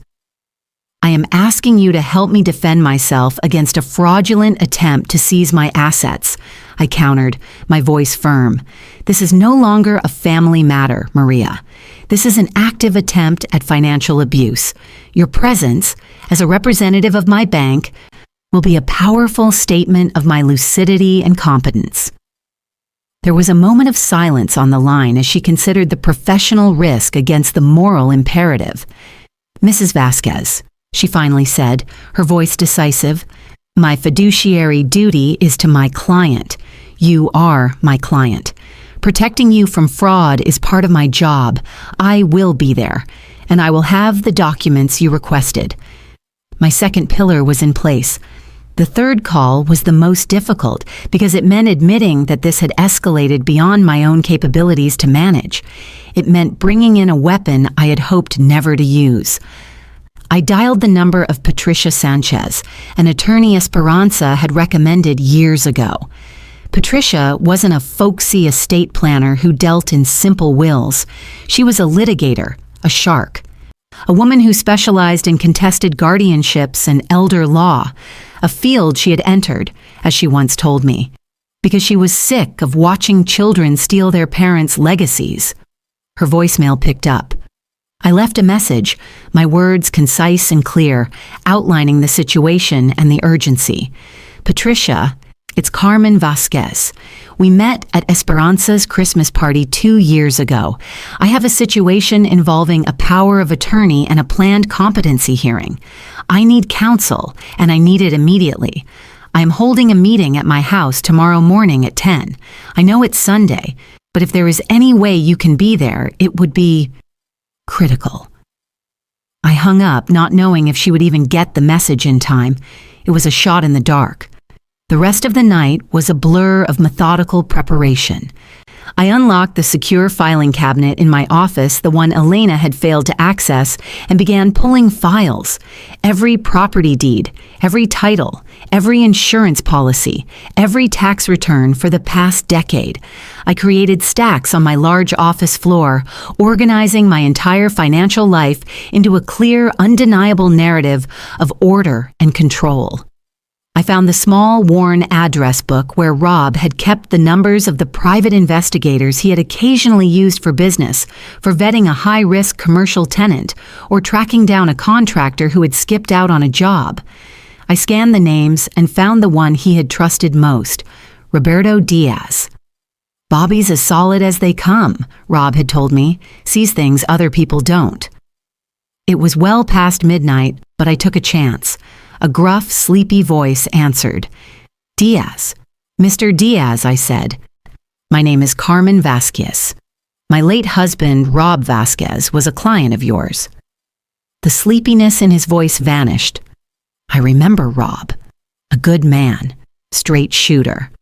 What can I do for you, Mrs. Vasquez?" "I have a delicate and extremely time-sensitive situation. I believe my family is attempting to have me declared incompetent in order to seize my assets. They have involved a doctor, a cousin named Carlos Rivera." Dr. Rivera, Diaz repeated, a note of recognition in his voice. Yeah, I know the name. He's got a reputation for flexible ethics, let's say. Likes to bet on the ponies a little too much. My blood ran cold. Of course, a gambling debt. That would make a man very persuadable. I have a meeting at my home tomorrow at 10 a.m., I said, my voice urgent.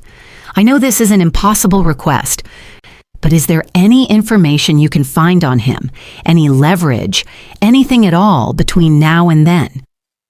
I heard the sound of a keyboard clicking. Mrs. Vasquez, for Rob, I'll see what I can do. No promises. But sometimes, when you shake the right trees, the rotten fruit falls out fast. I'll call you if I find anything before 10. My final piece was in motion. At 3 a.m., my phone rang. It was Patricia Sanchez. Mrs. Vasquez, she said, her voice wide awake and sharp as a razor. I got your message. Tell me everything. For the next hour, I laid out the entire story, from the first subtle pressures to Alexa's heartbreaking confession. I told her about the power of attorney, about Mark's visit to the bank, about the fake narrative of my confusion, about Dr. Carlos Rivera. I spoke with the dispassionate clarity of a witness giving a sworn statement. When I was finished, there was a long silence. They are amateurs, Mrs. Vasquez, Patricia said finally, her voice laced with a cold contempt that I found immensely comforting. But amateurs with a clear plan can still do a lot of damage. Leaving that POA document behind was a gift. It proves intent. The cousin is the linchpin. We need to neutralize him. She paused. 10 a.m. is not a lot of time, but it's enough. I will be there. Don't say a word until I arrive. Let them walk into the room and state their case. Let them dig their own graves. I finally hung up the phone as the first hint of dawn was bruising the eastern sky. I had not slept. My body ached with fatigue, but my mind was electrified. I looked around my office at the mountains of paper, the evidence of a life's work. I was not just defending my assets. I was defending my very identity, the woman I had been for 68 years, the wife, the partner, the mother, the builder. I showered and dressed, not in the soft, grandmotherly dress from the party, but in my armor, a sharply tailored navy blue suit, a crisp white blouse, and the simple gold necklace Rob had given me on our 25th anniversary. I was no longer playing a role. I was myself again. Esperanza arrived at 9:30 on the dot, a box of pastries in one hand and 2 steaming cups of coffee in the other. She took one look at my face and smiled. There she is, she said softly. The fighter. We sat at my kitchen table, the calm before the storm, and for a few minutes we were just 2 old friends. But as 10 o'clock approached, the other players began to arrive. Maria Flores from the bank, professional and composed, carrying a thick, leather-bound portfolio. Patricia Sanchez, the attorney, whose sharp intelligence was palpable, her eyes missing nothing. At 9:55, my phone buzzed. It was a text from a number I didn't recognize. Dr. Carlos Rivera, Monte Vista Country Club, has a $75,000 line of credit with a bookie named Slim. Slim is a client of mine. Rivera is 3 weeks late on a $10,000 payment. Slim is getting impatient. Leverage is yours if you need it. RD, I took a deep breath. Roberto Diaz had delivered. The final piece of the puzzle clicked into place. At precisely 10 o'clock, the doorbell rang. Esperanza went to answer it. A moment later, Elena and Mark walked into my living room. They stopped short when they saw the assembly of women waiting for them. Their faces, which had been set in expressions of determined gravity, faltered, replaced by masks of pure, unadulterated shock. They had come expecting to confront a confused old woman. They had walked into a tribunal. The silence in my living room was a physical presence. It was thick, heavy, and absolute. Elena and Mark stood frozen just inside the doorway, their expressions a comical mixture of confusion and dawning horror. They looked like actors who had walked onto the wrong stage, finding themselves in a courtroom drama when they had prepared for a simple, one-act play. Their eyes darted from face to face, from Esperanza's stony, unyielding glare to the cool, professional composure of Maria Flores, to the razor-sharp assessment in Patricia Sanchez's gaze, and finally, to me. I was seated in my favorite armchair, the one Rob used to occupy, positioned not as a victim, but as the head of the table. I did not smile. I did not offer them a seat. I simply waited, allowing the weight of their miscalculation to settle upon them. Mark was the first to recover, his salesman's instinct kicking in, trying to seize control of a narrative that was rapidly slipping from his grasp. He forced a brittle laugh. "Well, look at this. A full house. Mom, you should have told us you were having a party. We would have brought muffins." No one reacted. His joke landed in the silence and died a quick, pathetic death. "This isn't a party, Mark," I said, my voice calm and even, cutting through the tension. "It's a business meeting, one that you requested. Please, sit down." I gestured to the sofa opposite me, the very same sofa where I had sat just a day before, playing the part of a confused old woman. Today it was their turn to be on display. They hesitated for a moment, then moved stiffly to the sofa and sat, perching on the edge of the cushions like two cornered animals. Elena wouldn't look at me. She stared at her hands, which were twisted together in her lap. The confident, concerned daughter from the day before had vanished, replaced by a sullen, guilty-looking stranger. Patricia Sanchez, my attorney, rose from her chair. She was not a tall woman, but she commanded the space, her presence filling the room. She held a slim file, but she didn't open it. She didn't need to. "Good morning," she said, her voice crisp and clear, addressing Elena and Mark as if they were hostile witnesses, which, in a sense, they were. "My name is Patricia Sanchez. I am Mrs. Vasquez's legal counsel. We are here today at Mrs. Vasquez's request to discuss the matter of her estate and her future, a topic I understand you are both keenly interested in." Mark's face flushed with anger. "Now wait a minute, this is a private family matter. Who are all these people?" He gestured vaguely at Maria and Esperanza. "We came here to talk to Mom, alone." "That will not be happening," Patricia stated, her tone leaving no room for argument. Mrs. Vasquez felt it was prudent to have trusted advisors present for this conversation. You, of course, are free to leave at any time. However, I would strongly advise against it. The implicit threat hung in the air. Patricia turned her gaze to me. "Carmen, would you like to begin?" I gave a slight nod and turned my attention to Maria Flores. "Maria, would you please?" Maria, poised and professional, opened the leather-bound portfolio she had brought with her. "Certainly, Mrs. Vasquez." She looked directly at Elena and Mark, her expression a mask of detached neutrality. "My name is Maria Flores. I am a senior vice president and private banker at Lone Star Bank, where Mrs. Vasquez has been a valued client for over 40 years. She has asked me to provide a brief, top-line overview of the assets she currently manages." A flicker of greedy, involuntary interest appeared in Mark's eyes. This was what he had been after all along, a look inside the vault. He thought he was finally getting the numbers. He had no idea the numbers were about to annihilate him. "To begin," Maria said, her voice clear and steady as she consulted her first page, "Mrs. Vasquez holds accounts with 5 separate financial institutions, with Lone Star being the primary. Her liquid and semi-liquid assets, including checking, savings, money market accounts, CDs, and a managed portfolio of stocks and bonds, currently total $1,842,000. Elena gasped. Her head snapped up, her eyes wide with disbelief.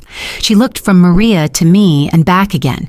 The number was clearly far beyond anything she had imagined.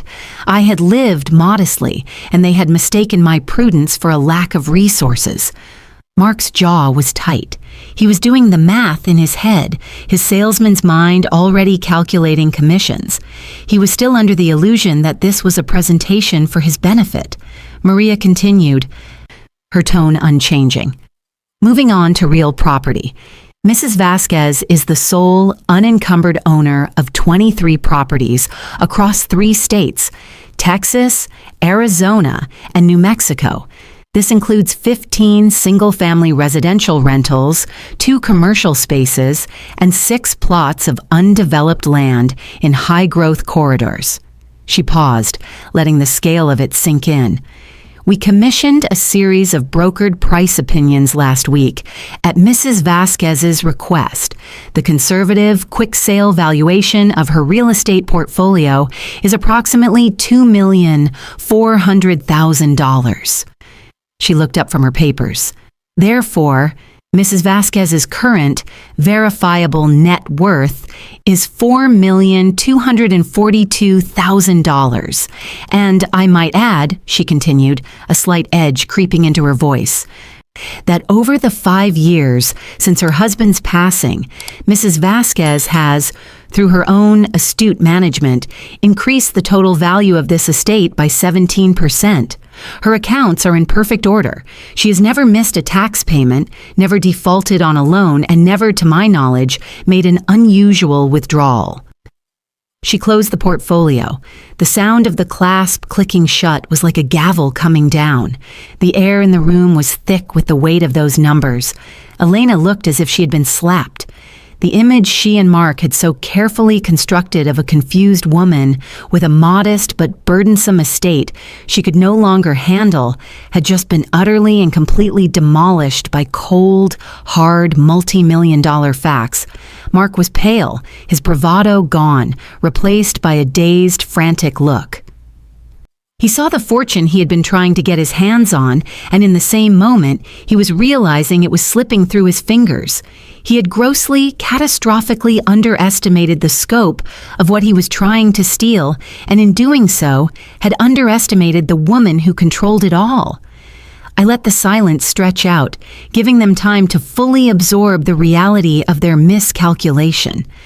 The foundation of their entire plan was the lie of my incompetence. And that lie had just been exposed, not by emotional denials, but by an irrefutable wall of data presented by a senior vice president of my bank. Finally, I spoke, my voice quiet but carrying to every corner of the room. So, I said, looking directly at my daughter, that is the burden you were so eager to take off my shoulders. $4.2 million of burden. Elena flinched, tears welling in her eyes. But these were not tears of remorse. They were the hot, angry tears of a thwarted child. "We didn't know," she whispered, the words barely audible. "We were just trying to help." "Help?" I repeated the word, letting it hang in the air like a foul odor. "Is that what you call it?" This was Patricia Sanchez's cue. She stepped forward again, her expression grim. The time for presenting facts was over. The time for outlining consequences had begun. The word help hung in the air, a pathetic, transparent lie. Elena's whispered justification was so feeble, so utterly disconnected from the reality of the situation, that it seemed to suck all the remaining oxygen out of the room.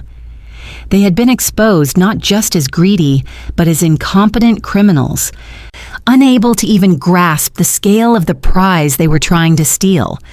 Before I could respond to my daughter's pitiful excuse, Patricia Sanchez stepped forward, her movement sharp and deliberate. She was no longer a passive observer.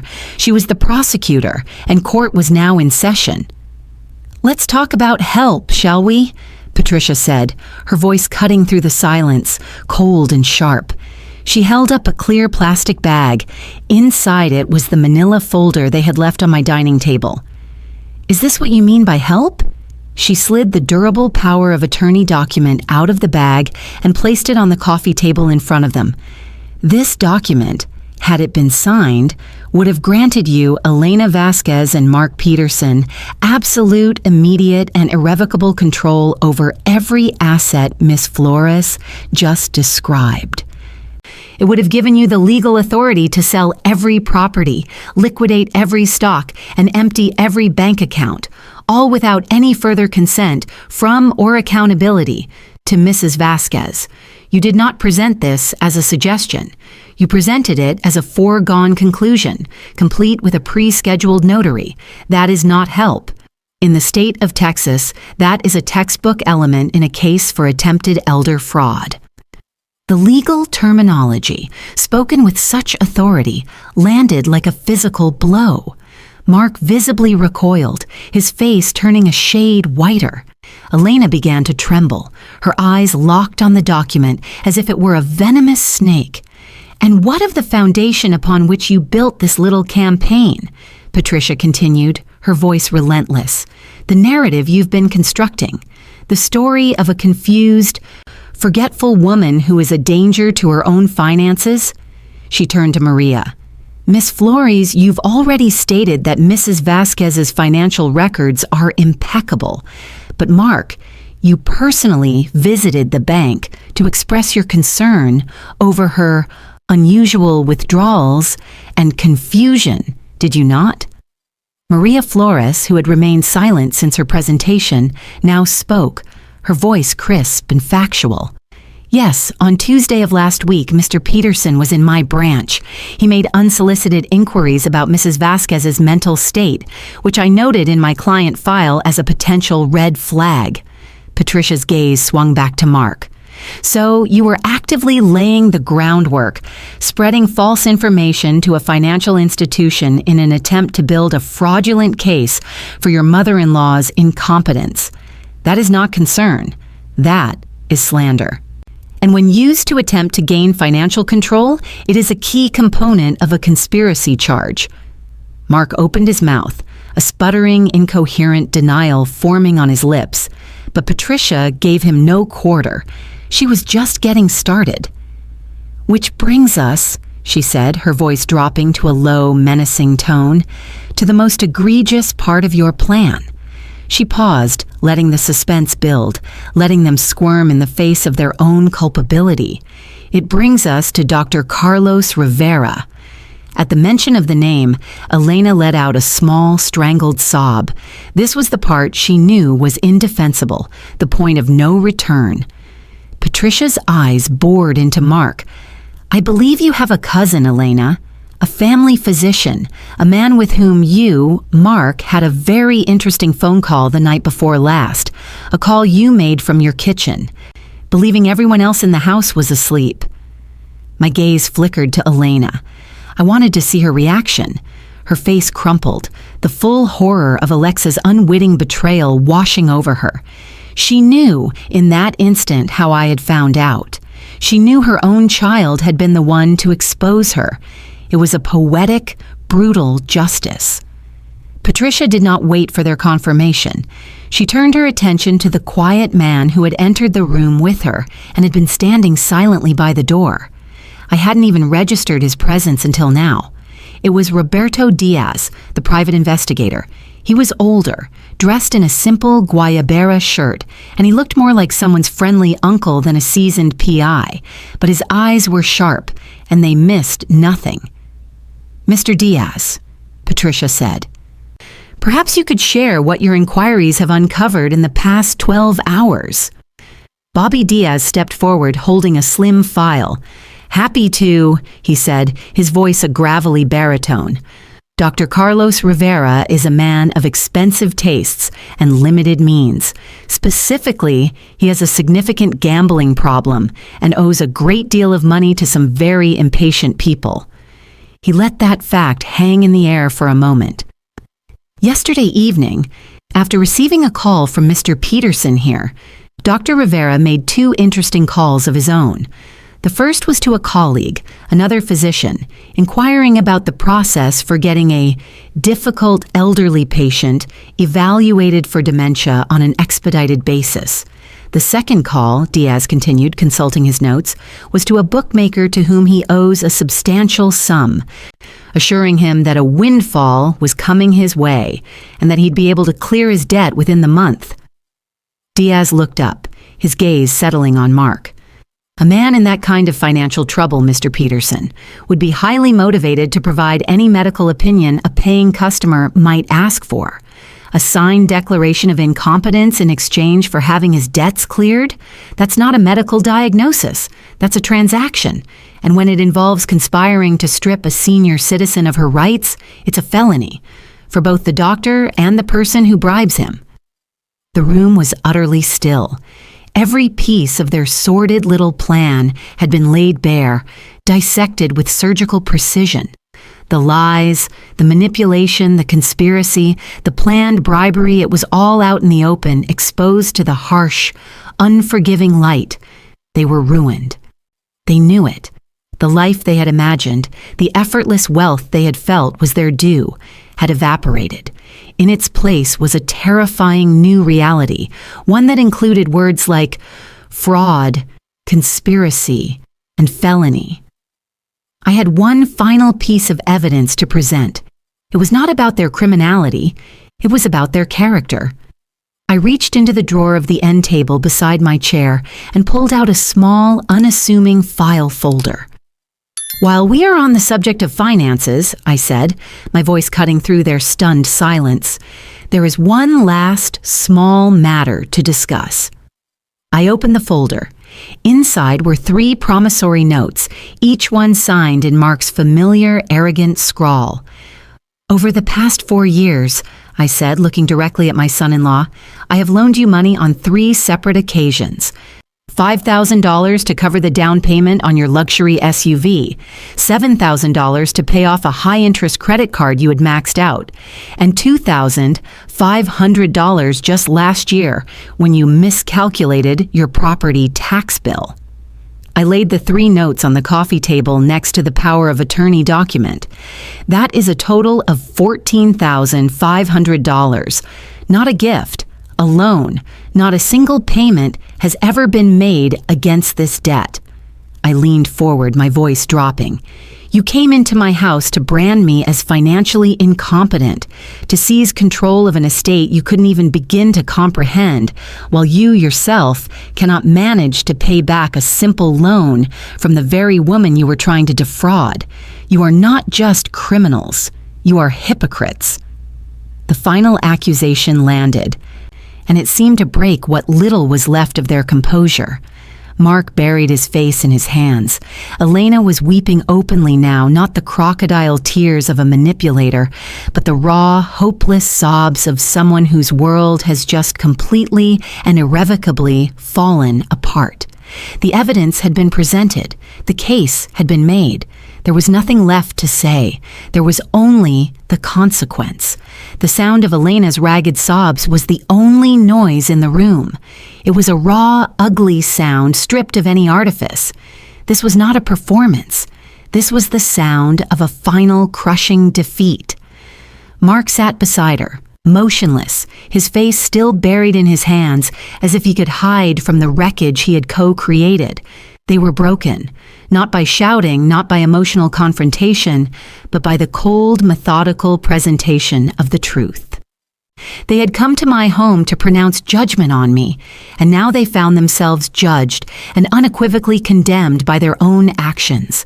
The air was thick with the stench of their shame and the bitter aftermath of their exposed conspiracy.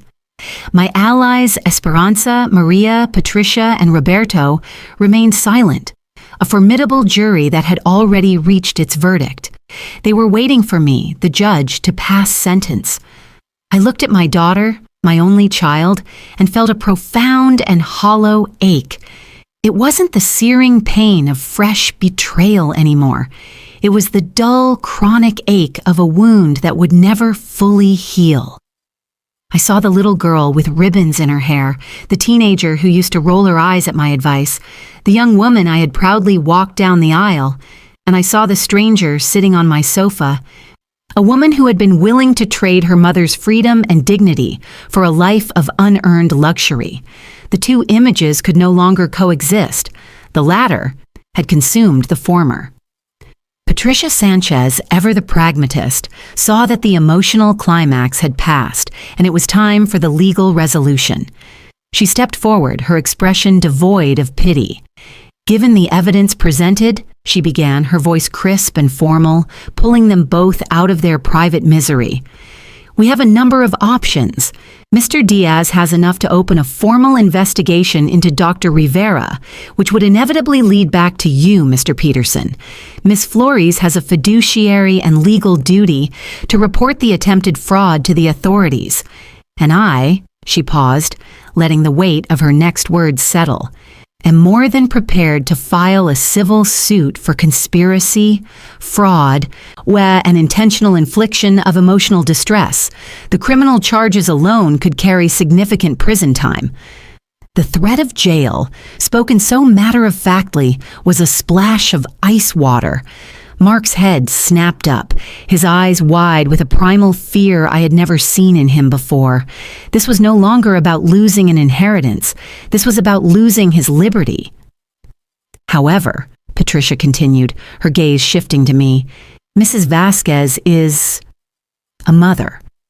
And against my stronger professional advice, she's not interested in sending her only child to prison. She let that small, undeserved mercy hang in the air for a moment before outlining the alternative. Therefore, Mrs. Vasquez is prepared to offer you a deal, a one-time, non-negotiable offer that will allow you both to walk out of this room and avoid criminal prosecution. But it will be on her terms, entirely. She walked over to her briefcase and pulled out another set of documents. These were thicker, bound in the formal blue covers of a legal firm. She placed them on the coffee table in front of Elena and Mark, on top of the promissory notes and the now infamous power of attorney. Mrs. Vasquez has spent the morning restructuring her estate, Patricia explained. This is the new Carmen Elaine Vasquez Revocable Trust. It is her final word on the matter of her legacy. She looked at me and I gave a slow, deliberate nod. This was my move, my counter, my final act of self-preservation, and my first act in building a new, more honest future. I will read you the pertinent clauses, Patricia said, her voice formal and clear. First, the primary beneficiary of this trust, upon Mrs. Vasquez's passing, is her granddaughter, Alexa Marie Peterson. Elena let out a strangled gasp, a sound of pure shock. Her head whipped toward me, her tear-streaked face a mask of disbelief. She had assumed, even in the depths of her disgrace, that she would be punished, but not, perhaps, completely disinherited. She had underestimated the consequences, just as she had underestimated everything else. The assets of the trust, Patricia continued, her voice unwavering, will be held until Alexa reaches the age of 25 to be used for her health, education, and welfare. The trustee, charged with managing the $4.2 million estate, will not be a family member. It will be the trust department of a neutral third party, Lone Star Bank, represented here by Miss Flores. Maria Flores gave a slight, professional nod. Her presence now revealed as not just a witness, but a future guardian of my legacy. Furthermore, Patricia said, in the event that Mrs. Vasquez should become incapacitated before Alexa reaches the age of majority, a legal guardian for Alexa has been named within the trust, with full authority over her person and her inheritance. That guardian, she paused, looking toward my oldest and dearest friend, is Mrs. Esperanza Garcia. Esperanza, who had been a silent, stoic pillar of strength throughout the meeting, now looked at Elena and Mark with an expression of cold, righteous fire. She was the gatekeeper, the protector, the one person I knew would guard both my granddaughter and my legacy with the ferocity of a lioness. The message was brutally clear. Elena and Mark were being surgically removed from my life, from my legacy, and from their own daughter's financial future. They had been rendered irrelevant. "Now, to the terms of the deal," Patricia said, her focus returning to the two broken figures on the sofa. "In exchange for Mrs. Vasquez's and our collective silence on the criminal matters we have discussed today, you will do the following. Not tomorrow, not next week. Today, here, now." She laid out the conditions, each one a nail in the coffin of their former lives. 1. You will both sign a legally binding and irrevocable relinquishment of any and all rights to inheritance, now and in the future.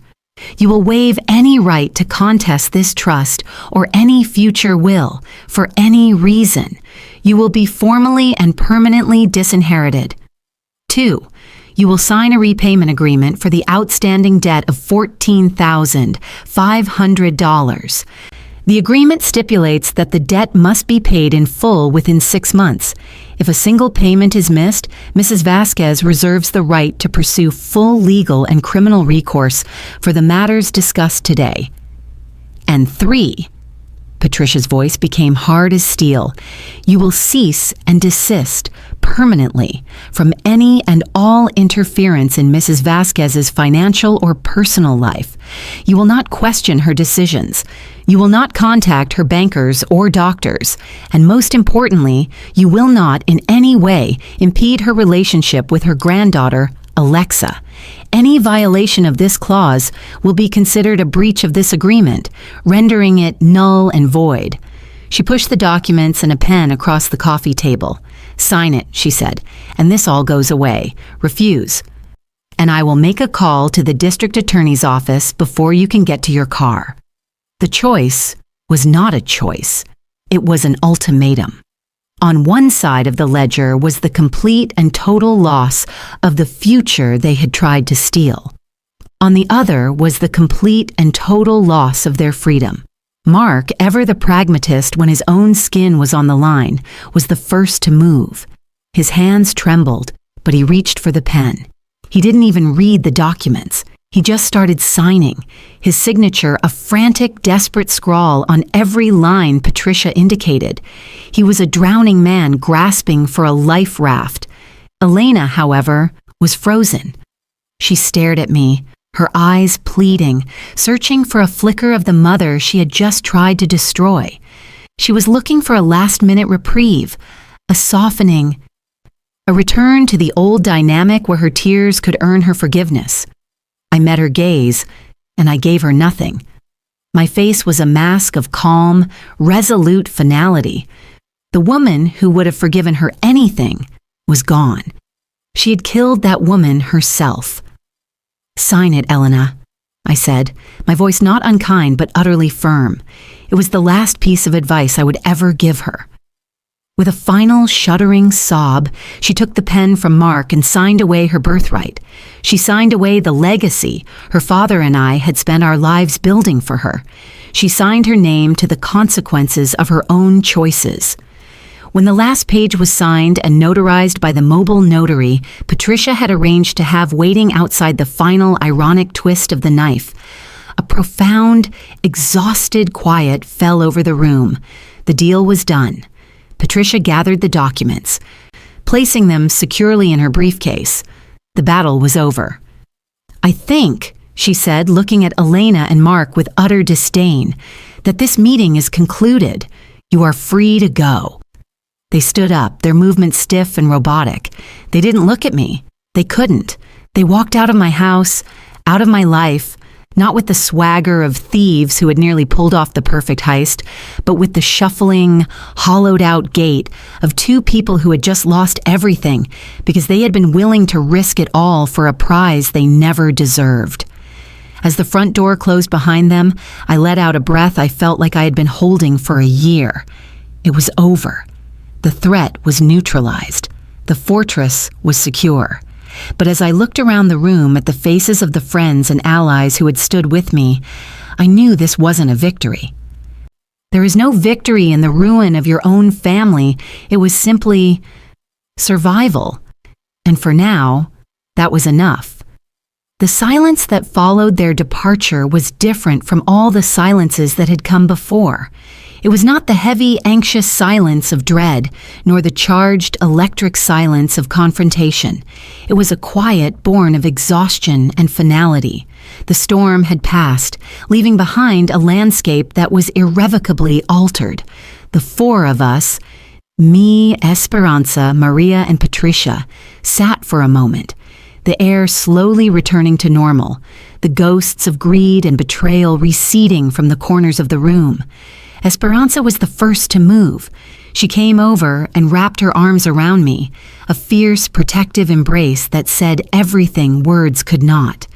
"You did it, Carmen," she whispered in my ear. "You fought for yourself. Rob would be so proud." I leaned into her strength, allowing myself for the first time in months to feel the full, bone-deep weariness of the battle. "He would have just thrown them out the first time they asked about the finances," I said, a watery, half-hearted laugh escaping my lips. "Yes," Patricia Sanchez agreed, a rare, thin smile touching her own lips as she packed her briefcase. "But this was, from a legal standpoint, far more effective. You did not just win, Mrs. Vasquez. You created an ironclad resolution that ensures this can never happen again." After my allies had departed, leaving me with their assurances of continued support, I was alone in my house once more. But the solitude felt different now. It was not the lonely quiet of a victim, but the peaceful solitude of a sovereign. I had reclaimed my home, my life, my name. I walked from room to room, touching the familiar furniture, my gaze falling on the photographs of a family that no longer existed in the same way. The ache was still there, a phantom limb of what I had lost, but it was now overlaid with a profound sense of peace. I had faced the ugliest truth a mother can face, and I had not only survived, I had prevailed. The 6 months that followed were a period of quiet, deliberate reconstruction. The terms of the deal were, to my surprise, honored to the letter. 2 months after the confrontation, Elena and Mark sold their oversized house in the suburbs. The beige stucco monument to their aspirations was exchanged for a modest, rented townhouse in a less fashionable part of the city. I learned through Esperanza, who heard it through the intricate grapevine of the community, that Mark had lost his high-paying sales job. Word travels fast, and the kind of aggressive, entitled behavior he had displayed toward me was, it turned out, not limited to his family life. A reputation, once shattered, is not easily repaired. They used the proceeds from the sale of their house to pay back the $14,500 debt. The check arrived by courier, with no note enclosed. It was a cold, impersonal transaction, but it was also a sign that the reality of their new circumstances had set in. The life of easy credit and casual loans was over. For the first time in their marriage, they were on their own, forced to live within the means of what they actually earned. I did not see them during this time, but I heard about them. They were humbled. Mark took a job with a local company, a significant step down in both pay and prestige. Elena, who hadn't worked since Alexa was born, started working part-time as a receptionist at a dental clinic. They were forced to build a life, not on the expectation of a future inheritance, but on the foundation of their own labor. And a strange thing happened. According to the whispers, the humbling changed them. Without the constant pressure of keeping up appearances, of plotting and scheming for a future they felt entitled to, they began to focus on the present. They became, by necessity, partners. And they became, by all accounts, better parents. My own life, in contrast, expanded. The trust was in place, the estate secure under the watchful eye of the bank, and for the first time since Rob's death, I felt a sense of freedom. I started a new weekly ritual. Every Wednesday after school, Alexa would come to my house. It was our time. I didn't spoil her with gifts. Instead, I gave her something far more valuable, her legacy, piece by piece. We would sit at the oak dining table, the same table where her parents had tried to dismantle my life, and I would open one of my old ledgers. I taught her about assets and liabilities. I showed her the deeds to the rental houses, explaining the responsibility that came with being a landlord. I explained what a stock was, what a bond was, what compound interest was. I was not just teaching her about money. I was teaching her about independence. I was vaccinating her against the sickness of entitlement that had poisoned her parents. I was giving her the tools to be the kind of woman I had always been, the kind of woman who builds her own kingdom, rather than scheming to inherit one. One Wednesday, about 8 months after the confrontation, the doorbell rang while Alexa and I were reviewing the quarterly maintenance reports for the properties. I opened it to find Elena standing on my porch, alone. She looked different, thinner, tired. The expensive designer clothes were gone, replaced by a simple dress and sensible shoes. Her face was free of the carefully applied makeup she used to wear like armor. She looked, for the first time in a long time, like my daughter. "Mom," she said, her voice quiet, hesitant. Can I talk to you for a minute?" I stepped aside and let her in. She stood awkwardly in the entryway, her eyes taking in the familiar surroundings. Alexa came running out of the dining room. When she saw her mother, she didn't run to her. She ran to me, standing beside me, her small hand protectively taking mine. It was a small gesture, but it spoke volumes. "It's okay, sweetheart," I said softly to Alexa. "Why don't you go finish your homework in the office? Your mom and I will just be a minute." When Alexa was gone, Elena finally looked at me, her eyes filled with a shame so profound it was almost painful to witness. "I came here to apologize," she said, her voice cracking. "No excuses, no justifications. What we did, what I did, was unforgivable. It was monstrous. I was so lost, Mom, so caught up in what I thought we were supposed to have that I lost sight of who I was supposed to be. I lost sight of you." Tears streamed down her face. Losing the money, losing the house. That was hard. But the hardest part, she choked on a sob, is seeing the way my own daughter looks at me. She respects you. She admires you, and she looks at me with pity. I did that. I broke her trust. I broke everything. I listened, my heart aching with the ghost of the love I once had for her. I saw the remorse, and I believed it was genuine. It was a remorse born not of a guilty conscience, but of consequences. Sometimes that is the only kind of remorse that truly sticks. "I don't expect you to forgive me," she said, wiping her face. "And I don't expect you to change anything. You were right to protect yourself. You were right to protect Alexa. I needed to say it. I am sorry, Mom. I truly am." In that moment, I realized that my anger was gone. It had burned itself out, leaving behind only the scarred tissue of memory. Holding on to the hatred would be like drinking poison and expecting the other person to die. It would only hurt me. "I forgive you, Elena," I said, and the words felt true as I spoke them. "I forgive you for being a lost and foolish woman." But forgiveness and trust are two different things. The trust, that is gone, and it cannot be rebuilt. She nodded, accepting it. It was the answer she had expected, the one she deserved. As she was about to leave, she paused at the door. "I'm pregnant again," she said softly, a hand going to her stomach. "It wasn't planned, but this time will be different. We will be different." I looked at her, at the faint hint of a new life, and I felt a flicker of something I hadn't expected. Hope.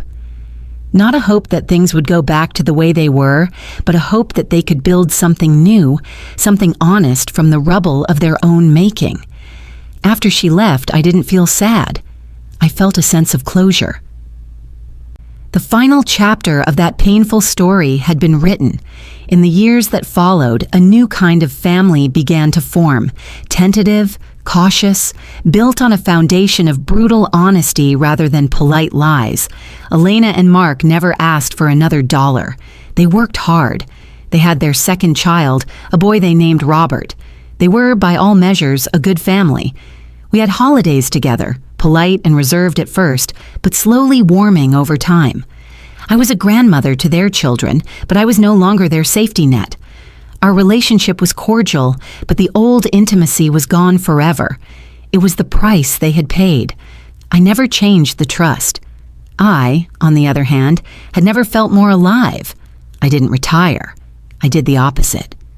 I took a portion of the estate and started a new venture, buying small, dilapidated properties and renovating them, not to rent, but to sell to first-time home buyers at a fair price. Alexa, now a sharp and savvy teenager, was my partner every summer. One afternoon, we were standing on the porch of our latest project, a small bungalow much like the first one Rob and I had ever bought. We were both covered in sawdust, tired but exhilarated. Alexa looked at me, her eyes so much like her grandfather's, shining with admiration. "You never gave up, Grandma," she said. I smiled, looking out at the city we had helped to build. "Money can be lost and earned again," I told her, putting my arm around her shoulder. "But dignity, once you win it back, can never be taken away." This story is a stark reminder that true strength isn't found in silent endurance, but in decisive action. Carmen's journey teaches us that trust, once weaponized, must be met with unflinching clarity. It underscores the vital importance of financial literacy and eternal vigilance, especially with those closest to us. Her story is a powerful testament to the fact that it is never too late to reclaim your power, rewrite your future, and protect your legacy.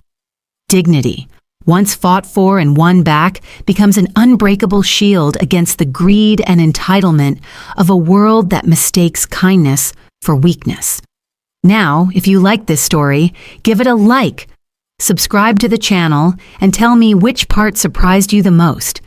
Each subscription and comment from you is a great motivation for us to keep sharing more meaningful things in life. Thank you very much.